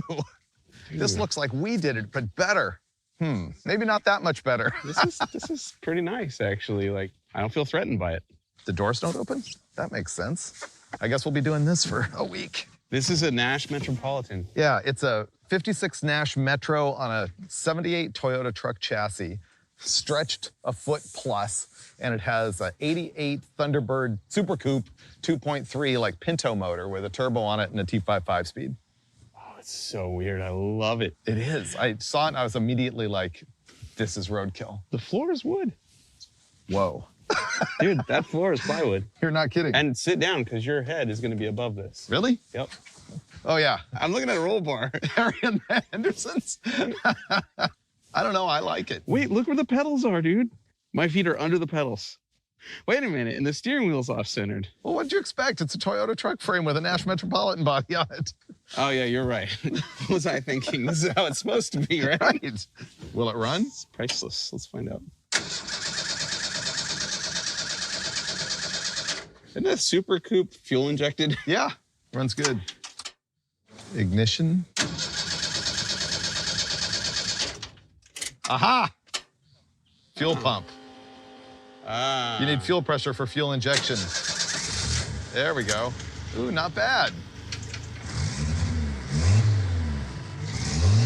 I like it. It's cute. It's about all I can say about it. I like it. Does it have seatbelts? Oh yeah, it has racing harnesses. Let's go to California. Let's go. All the way. One time in my life where I wish God was my co-pilot.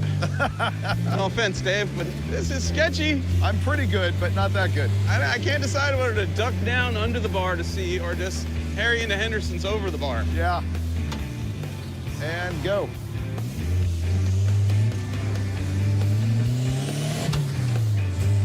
It's kind of spunky. Oh, it's spunky, dude. That's a lot of stuff. That's a lot of dirt. What is that? I don't know. But it went up my nose. So here's our actual plan. We picked this thing up from the guy who built it, and we had never seen it before today, and we're hitting the road, and we gotta get me home in 5 days. We're north of Seattle right now. I gotta be home by Friday because 10 a.m. the next morning after we arrive home, I'm leaving for a roadkill trip with my kid on vacation. Basically, I just live this life, whether there's cameras or not. So do you think it'll make it? I am so confident in this. I think we go full-on NASCAR sealed hood for the rest of the day. Tape it shut, we're good? Honor system. I'm not gonna tape it shut. Okay. I trust you. Honor system. because I know you're lazy. Let's not look at anything. Let's just go. Keep going. It's like another 160 or 70 miles to Portland. We could stay there tonight. Yeah. And let's just, you know, whatever happens, happens, man. Okay. That's awesome scenery here. Let's go. Okay.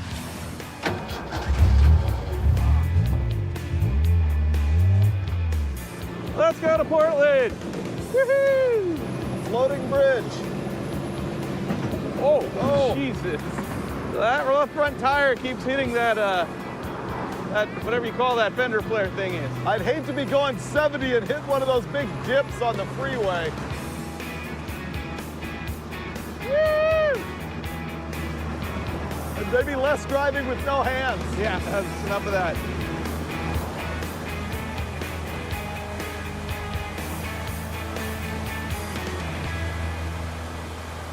The thing that takes some getting used to is the brake pedal legitimately 12 inches off the wood floor. Yeah. So you go for it and you realize, oh no, wait, I gotta go up. Uh-huh. I see that. 1,169 miles. And this? Yeah. We can make that. I feel like there's no exhaust on it. I think you're right. Yeah, maybe there's no exhaust system at all, but it's just open turbo. How is it this bad in a convertible?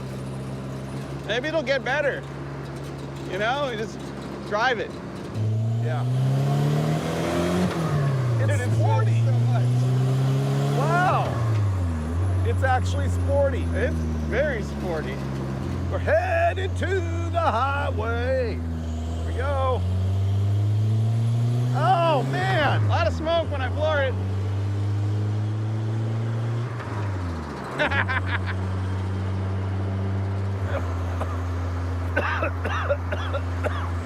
I'm paying so much attention to dying that I'm not paying attention to the other dying.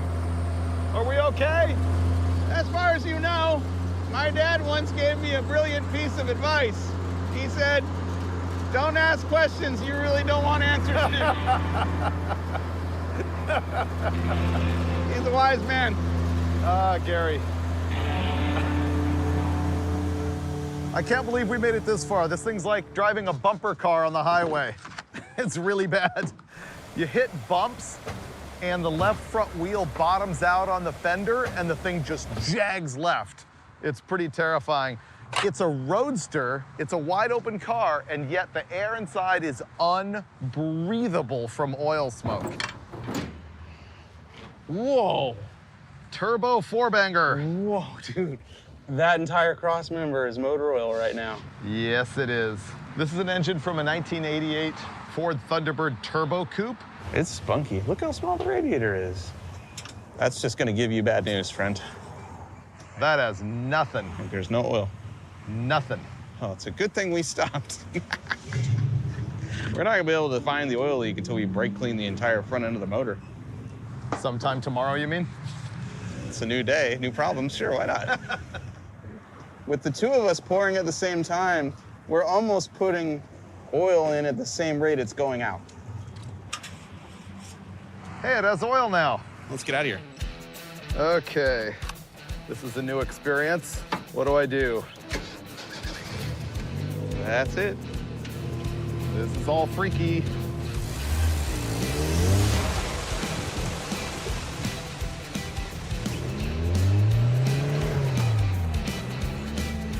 Remember, I've never driven this thing, so this is all new.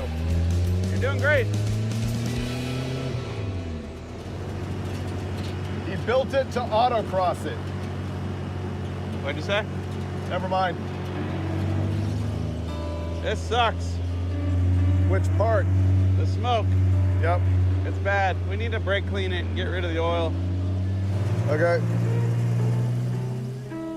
Surprise! We're broke down. It's raining. We can't drive any further. There's way too much oil smoke. It's filling what would be the cabin of the car, but ironically, there's no roof, and yet we're still suffocating. It's physics. We've got a bunch of brake parts cleaner. We're gonna try to get the oil off the front of the motor.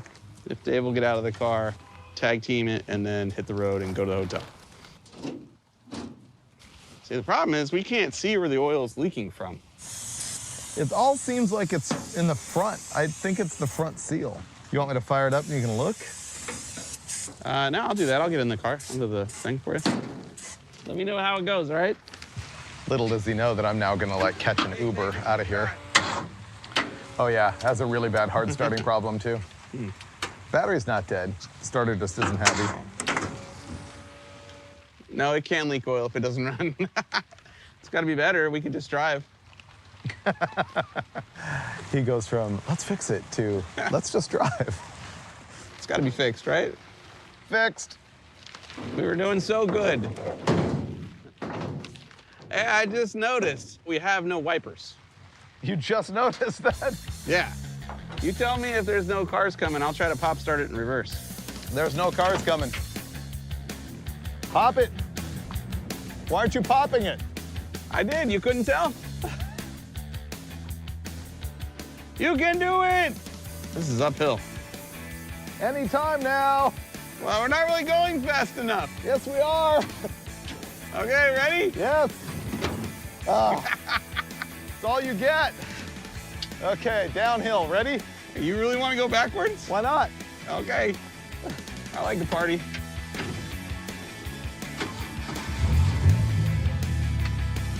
We're about to get really wet. Yep. Does this do burnouts? I bet it does. Oh, yeah. It does do burnouts. Here we go. This is one of our sketchier things ever. Yeah. I hope there's tread on these tires. Well, think of it this way. The tire will have less traction on the fender, so it won't pull the left as much. Oh, good. That's what I was hoping for. How can the window fog up? There's no wind, there's no roof. I don't understand this.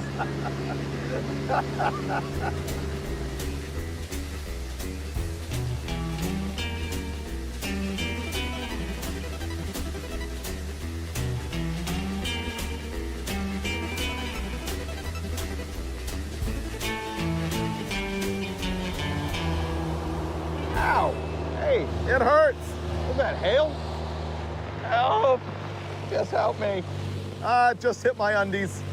I'm soaked to the undies. Is this like when you're in a wetsuit where you get warmer if you just pee yourself? Yeah, I wasn't gonna say it, but I've already done it, so yeah, go ahead. That's the move. That's the great thing about being in the rain. No one will ever know. You just pissed yourself. I just peed myself. Whatever.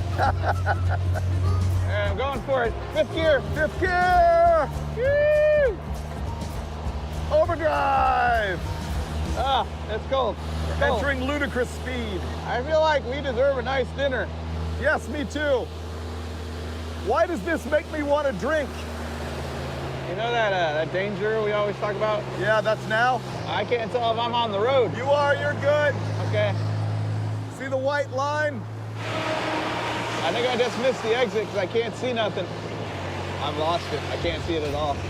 Oh, all right, here's an exit. Here's an exit. Yep. Oh, good. There's the police. Let's get impounded. Oh, that'd be great. Woo! Wet.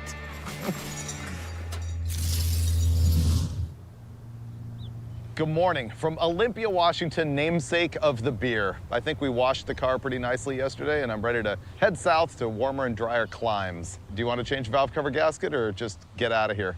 Let's just drive. Yeah. Let's just drive. Get out. Because if we change the valve cover gasket, then we need to address the fact that this tire is getting cut by the poorly executed fender flare, and then, 10 other things that are bad, It's wrong. just dominoes. Yeah. Yeah. Yeah, you don't want to open the can of worms, and you don't want to know what's inside. All right, we're out. Have you seen like the greenery and stuff? It's awesome here, but wet. I won't miss it. Let's ride. If my COVID mask won't filter out oil smoke, will it filter out COVID? I mean, if it won't work for me passing gas, how's it going to work on anything else? Let's go to California. Wow, this is a cool park. Yeah. This is where the trash metropolitan really shines, in the forest.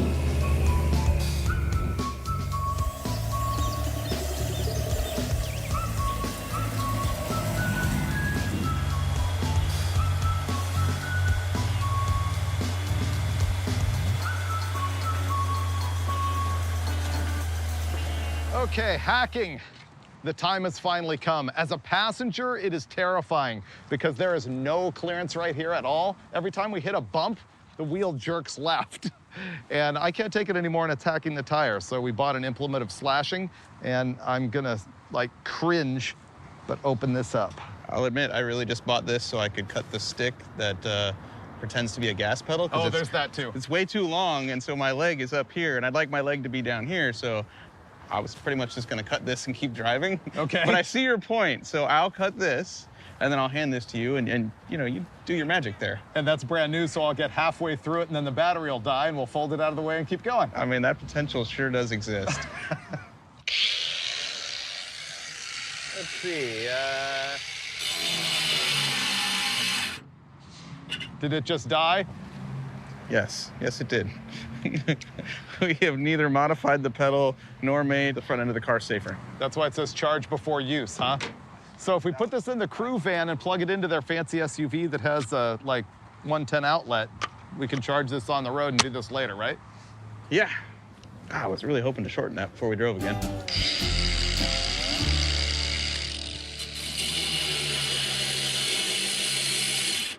You halfway through? No. I'll give it a second. We'll wait a little bit and see.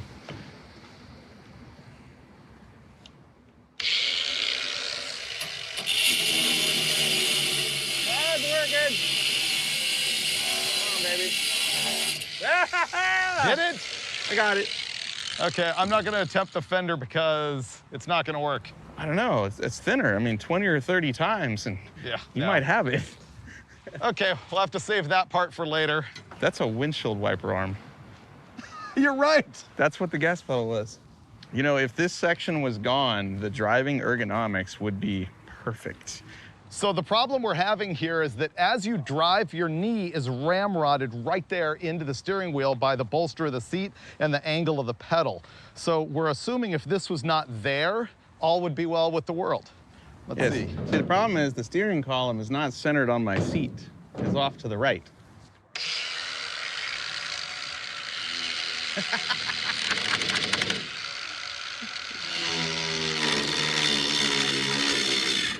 Wow.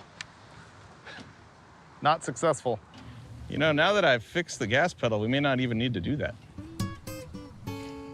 Really? We keep on trucking. Yeah, I mean, now that my foot is farther forward, my knee's lower, I might be under that wheel. I thought it'd be a lot funnier to cut it. Yeah, see, now my knee's under the wheel. We don't need to cut this at all. We don't? No. But it was so fun. Yeah, no, I'm good now. See? Roadkill stupid. Here, take this. Charge it for me. Thank you. So the fender is still super dangerous, but Mike is comfortable. That's all you need to know. So excited about this. Driving position is everything, Freiburger.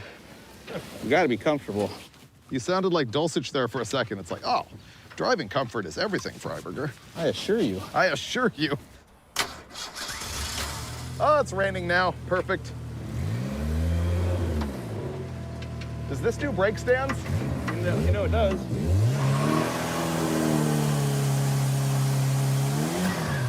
Kinda? Kinda not? Felt like tire spin. Yeah. Oh, rubber. There we go. Oh.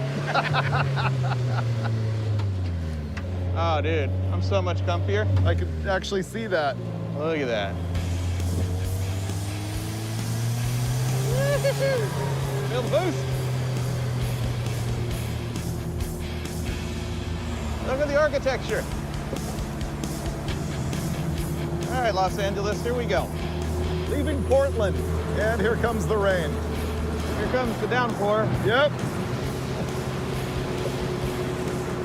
I hope we're still on the right road, because I can't see. We're on a road. I'm glad your leg is comfortable. Ah, so much better. When we die, I won't have a leg cramp anymore.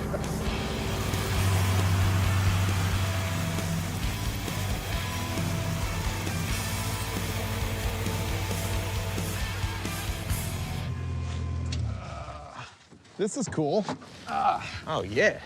One of the things I like to do when I'm on road trips when I can, which is rare on Roadkill, is visit local tracks.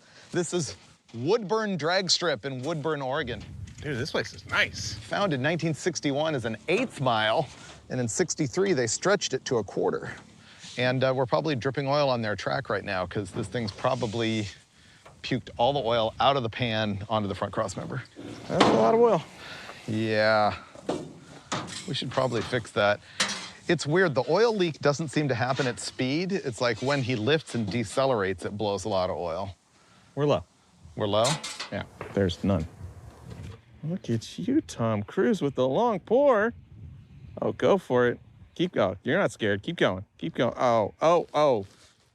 Man. Fail. See, the real failure here, though, is not adjusting for the wind. See, you can't go straight up in these conditions. You gotta go up at an angle, right? Because the wind is gonna blow it this way.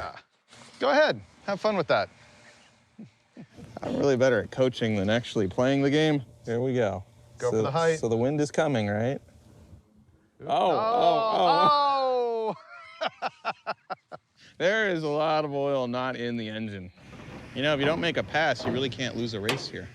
We're unbeaten at Woodburn Drag Strip. It's a good time to leave. Yeah.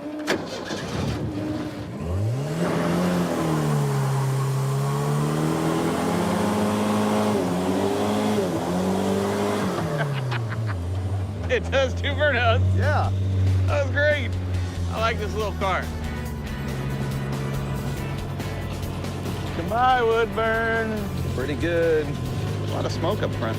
Yeah, there is. Is that coming out of the radiator? Should we look?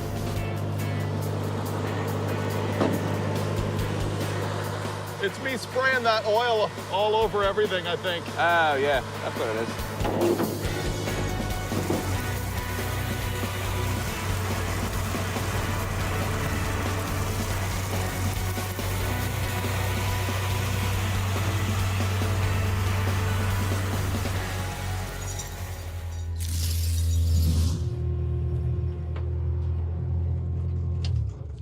This is it. Sunshine. Yep.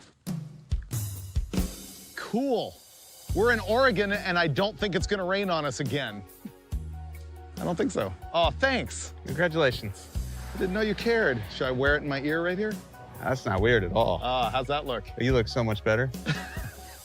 So right now we're at what I think is an old abandoned drag strip, or actually I know that it is. We just have to go find the actual concrete of it. This looks like it got turned into a sanctuary. Look, there's like a touristy looking sign and a bridge. Let's go check it out. All right. I lost your flower. Hope you're okay with that. You never cared. Walking path. So where we are is a place that was at one time Balboa Drag Strip outside of Eugene, Oregon. It seems like it started out as Willamette Airport or Air Park in like 1946 or 1947. And sometime in the 50s, it became T-Bird Air Park, which was super cool. And then it looks like the first drag race was around 1963. And it looks like it closed like 1975, but I found ads online for like big 16 fuel funny car races and Don Garlitz versus Jerry Ruth and all this stuff. And it all happened right here on this patch of what is now like nature wetlands. So this sign I think is incorrect because it claims here that it was an active airport during World War II. I think it was after that because it was always a general airfield, not military. Not to mention there was no jets in World War II. And then it says that the drag strip here was 1968 to 1979, but more importantly, it shows the maverick of Fast Eddie Shartman. You are very excited about that, and so am I. I don't know why, though. Look at it. Who's that? He's that guy. He's passing that cow like it's standing still. Pretty cool. But you know what's gonna be better? There's an oval track down the street that clearly has asphalt left on it based on Google Maps. Maybe we can get in there too. Maybe. Oh, Let's go do that. Oh, wait, that sign says no off-road motor vehicle. It's a road-going motor vehicle. Oh, I can see some asphalt under that dirt. There it is. Boom, racetrack. Oh, this is sweet. What we're looking at here is Eugene Speedway. This opened, according to the internet, in 1953 as a 3/8 mile dirt oval, and they paved it in 54. And then they added a quarter-mile dirt track at some point, and then the whole shebang shut down in 1995 and 96. But there's still concrete. Dude, think about all the people that came here and raced. For 40 years, 40 plus. Trophies earned. Do you want to actually fix anything on this car? I could do without the oil leak and all the smoke that comes with it. Let's change the valve cover gasket. All All right, let's do that.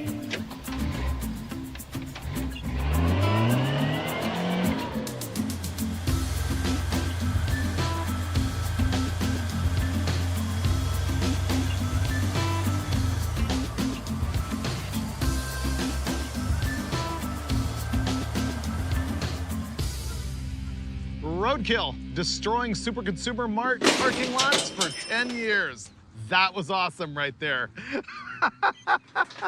We're finally gonna change valve cover gasket on this thing with all of these tools right here. You know what I can do? Yes, it is a clown show. I might have lost the 10 millimeter again. Whoops. It's gonna be fun. I found the 10. No way. Yeah. That doesn't happen. Little Pinto 2.3. Explain me how to work on you. Looks like we gotta take the throttle body off. And the spark plugs. Oh, really? Yeah, Spark plug wires. The wires. Yeah, we should mark that because I don't know the firing order or anything. Good thinking.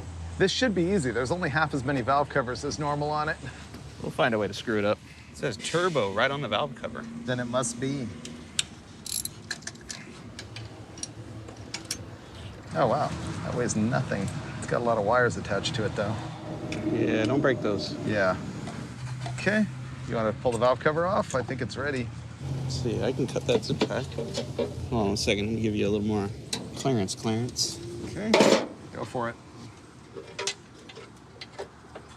There should be a camshaft under here. Didn't we discover this whole thing does this? There we go. You drop anything in the engine, or did I? Just a wrench. Okay. And there's what I thought was our leak right there. We could glue that back together. You know what I'm saying? Yeah, because the gasket that we got is a cork one. This is the superior silicon one. You can see where this is torn right there. You want to brake clean this and glue it to the valve cover and throw it back on? Yes, I do. That's what he's gonna do.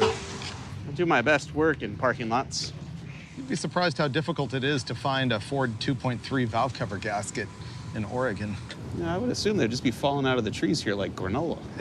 But no, it's weird. Aha! Look at this. This is also cut. See that?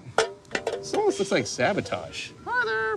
Hello. The guy that we bought this from actually ordered a porta potty for us because he thought we'd be working in his driveway. We're like, working in your driveway? No, we're leaving.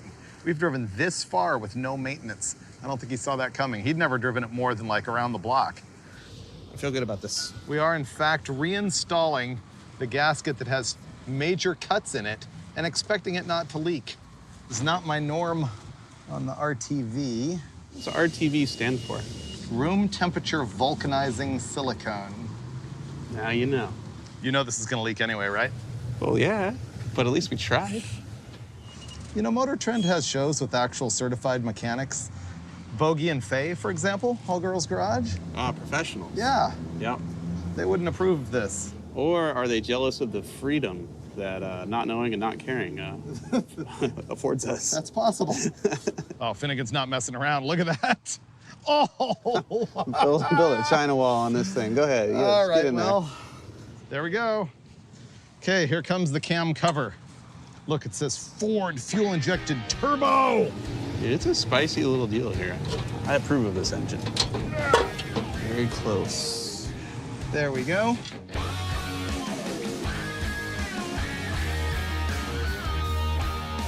A fan on Instagram told me that this is a Hudson hood, which makes sense. This is very Hudson-y looking, and it's way better than the just flat, smooth hood that you see on the Nashes usually. Let's get out of here. Shouldn't smoke at all anymore, except for from the tires.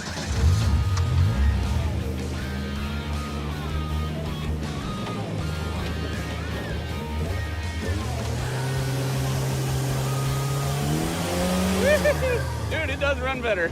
It does? It does run better. From tightening stuff up? Maybe it did have a boost leak. I don't know. Or that spark plug wire was already falling apart? Let's go with that.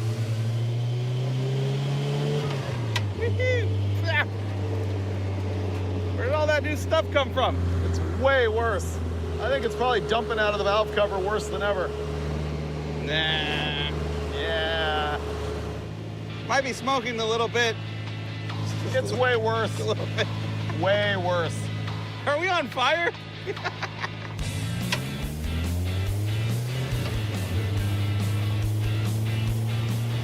It it might be fixed. That smoke might have just been your oil pour. I think it was.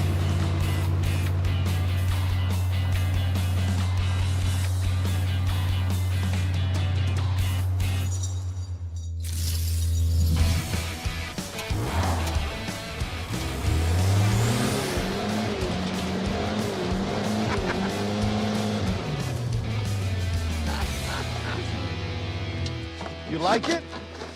Oh, this car rules. Oh man, it is a lot of fun. Yesterday, our oil valve cover gasket repair, I would give it a 7. At least. It only smokes a little bit in regular use. When you're really on it, it smokes a bunch.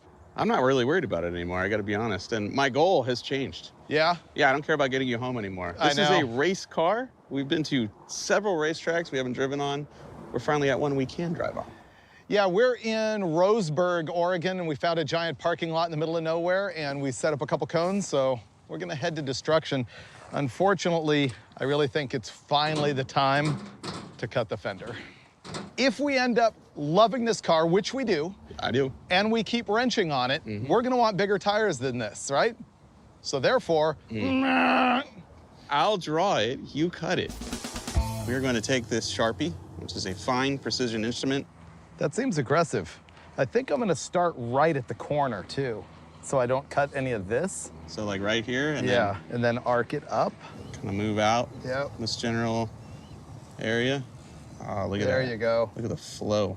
Yep. Oh, right through the Grand Canyon there. And then we'll bring it back in. Yep. So don't go here. Thanks. There's no Zeusing that back on. Leave that here. And Mr. Freiburger is going to take the death wheel and he's going to remove all this metal. And maybe later he'll reinstall it. We'll have that metal. My trouble now is that the guy actually cut a bunch of slices in this on the inside and folded tabs up and welded them on.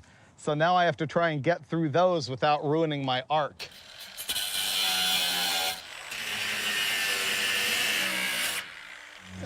Couple ugly spots can be fixed.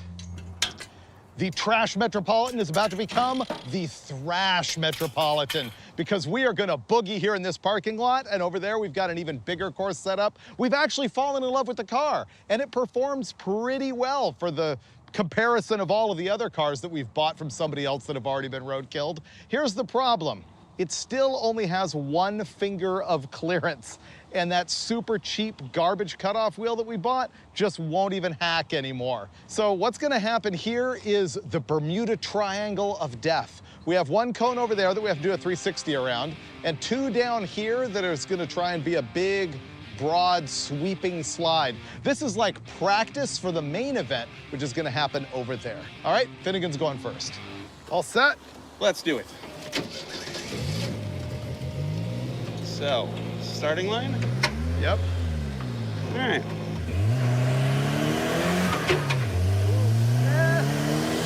I'll give you a 6 on the power shift. Oh, thank you.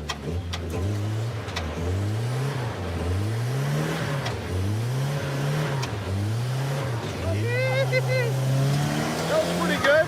Give that a 7. Thank you, thank you.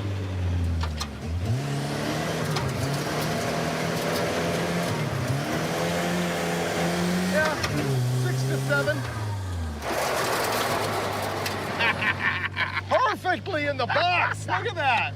Do it again. This is a great car. I think you can step it up. I'm gonna watch the oil pressure gauge so we don't disgust-dang it. Oh, okay, good, because I wasn't looking at anything. Pretty good.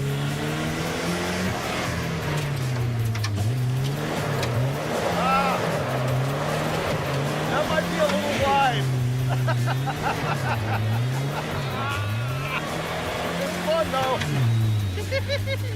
It maintains oil pressure. Good. Oh well, it's close.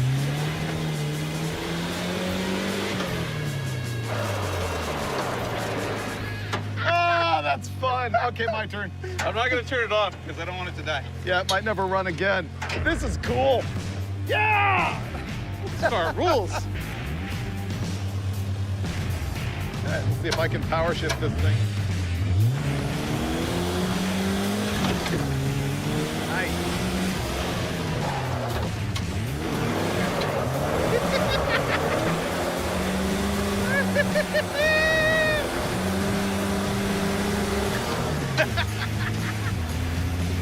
This car is great.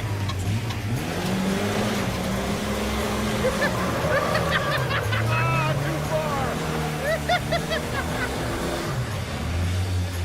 This car's fun though.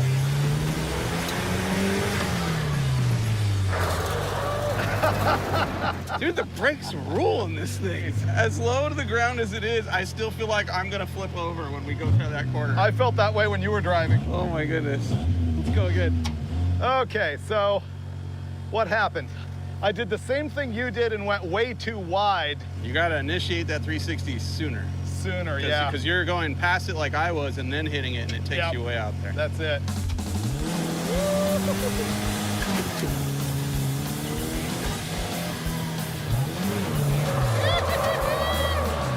Yeah, going too far. Backwards is fun. Uh-oh. Go. Ah! Now it's hot. All right. Push. Ready? Yeah, go for it. Nope. Okay, wait. Turn the fan off. There we go. There we go. You go ahead, I'll watch. Oh, that fender's hitting that tire.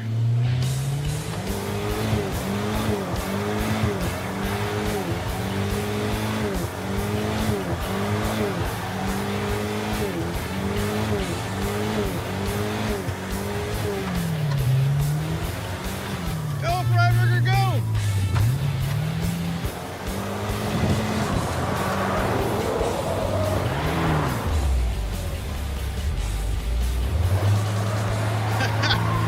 He's no Tony Angelo, that's for sure. It looks like a little toy car. Oh, this thing is so much fun. I'm definitely not as good as the precision like drifting as Finnegan is, but I had some fun in it. Finally got some donuts in, was on the rev limiter for a while. It's not seized, it still cranks. Hey, so the motor's not dead, but I don't want to leave it running because I think the belt is thrown. And then I'm done with this part of the race. I think Finn is too. And we're going over for the big time. Autocross, rally, cross, thrash, circle track, whatever. We're just having fun. Okay, this is gonna be the fun one. Okay, so we're starting here. Yeah, starting here, not going around the oval this time. We're gonna go out, okay, into the playground. And this would be normally pit lane exit. You always beat me in stunt driving, but I usually barely clip you on like autocross type stuff. Oh yeah, you got this. So we'll see. Are we gonna time it? Yeah, I feel like we should. We're in the paddock. You're gonna be like, oh, downshift. Whoa, around that trash can. Drift around this trash can. Around this one. All right, so all the way around this. Straight back out. Okay. So this is, you're just gonna be really fast. And then around this one, shoot the gap. Okay. While not hitting the concrete on either side. And then. This is the one I don't like. 180-degree turn, down the embankment, all the way around the oval, across the finish line. Ooh, how about stopping at the finish line? You have to be across the finish line, car stops, timer stops. All right, want me to get you your helmet? Yeah, I can't turn it off, the battery's dead. Right, okay. All right, I got my little GoPro here. I'm gonna selfie myself as Mike goes around the track, because all the camera guys are out shooting the excruciating action. I'm gonna start as soon as they have him go.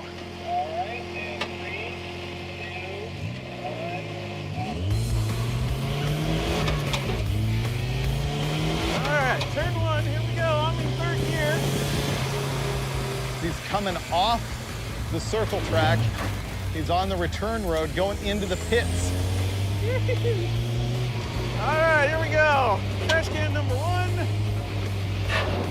Trash can number two. There he Trash goes. can number three. There he said he's gonna clutch kick it around the pole. Oh, that's fumble, can't cut that so close. goes. Woo. Here's the brakes for the first time. He's stepping it up now.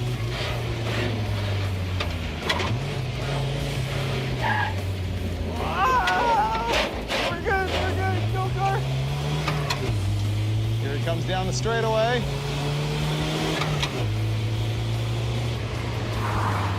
Here we go. Last turn. All right, I gotta pay attention to stopping him.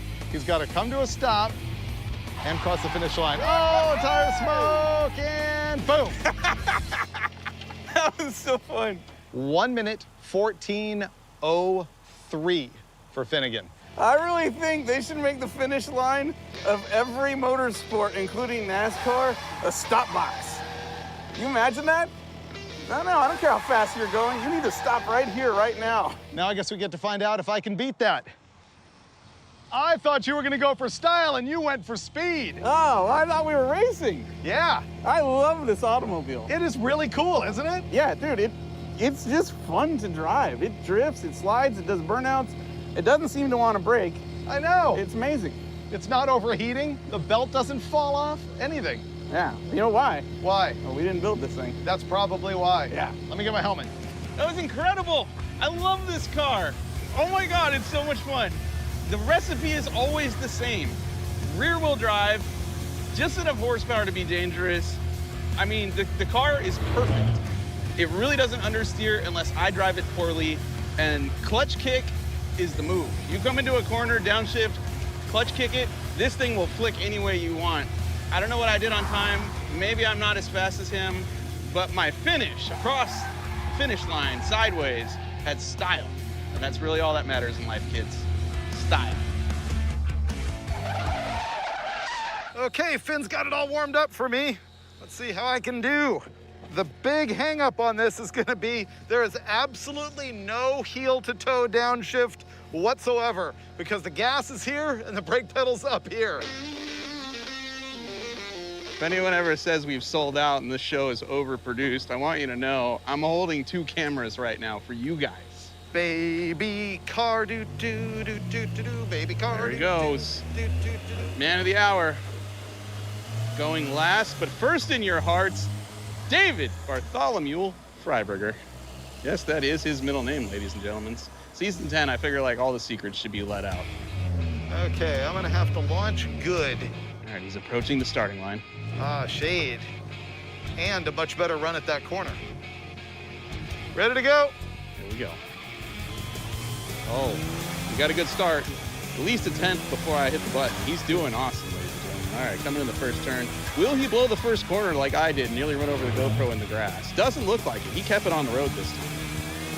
All right, here he goes. First barrel. Oh, way past it. Is he gonna blow the second one? No, but wow.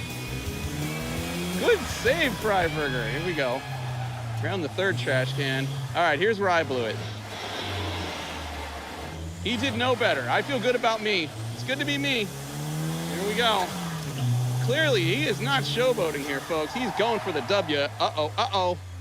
A lot of brake there, a lot of brake.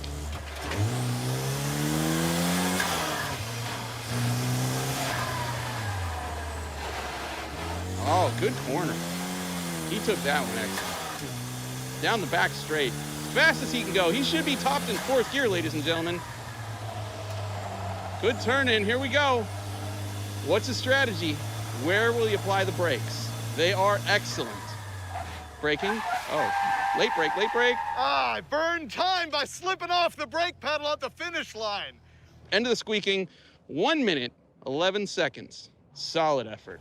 Ah, I literally slipped off the pedal and hit the gas and had to go back to it. So I covered a lot more distance than he did. All right, he's back. That looked really good. But? Well, I don't know, what did I run? I don't know, what did I run? You tell me and then I'll tell you. Minute 30? You're lying. Yes, I am.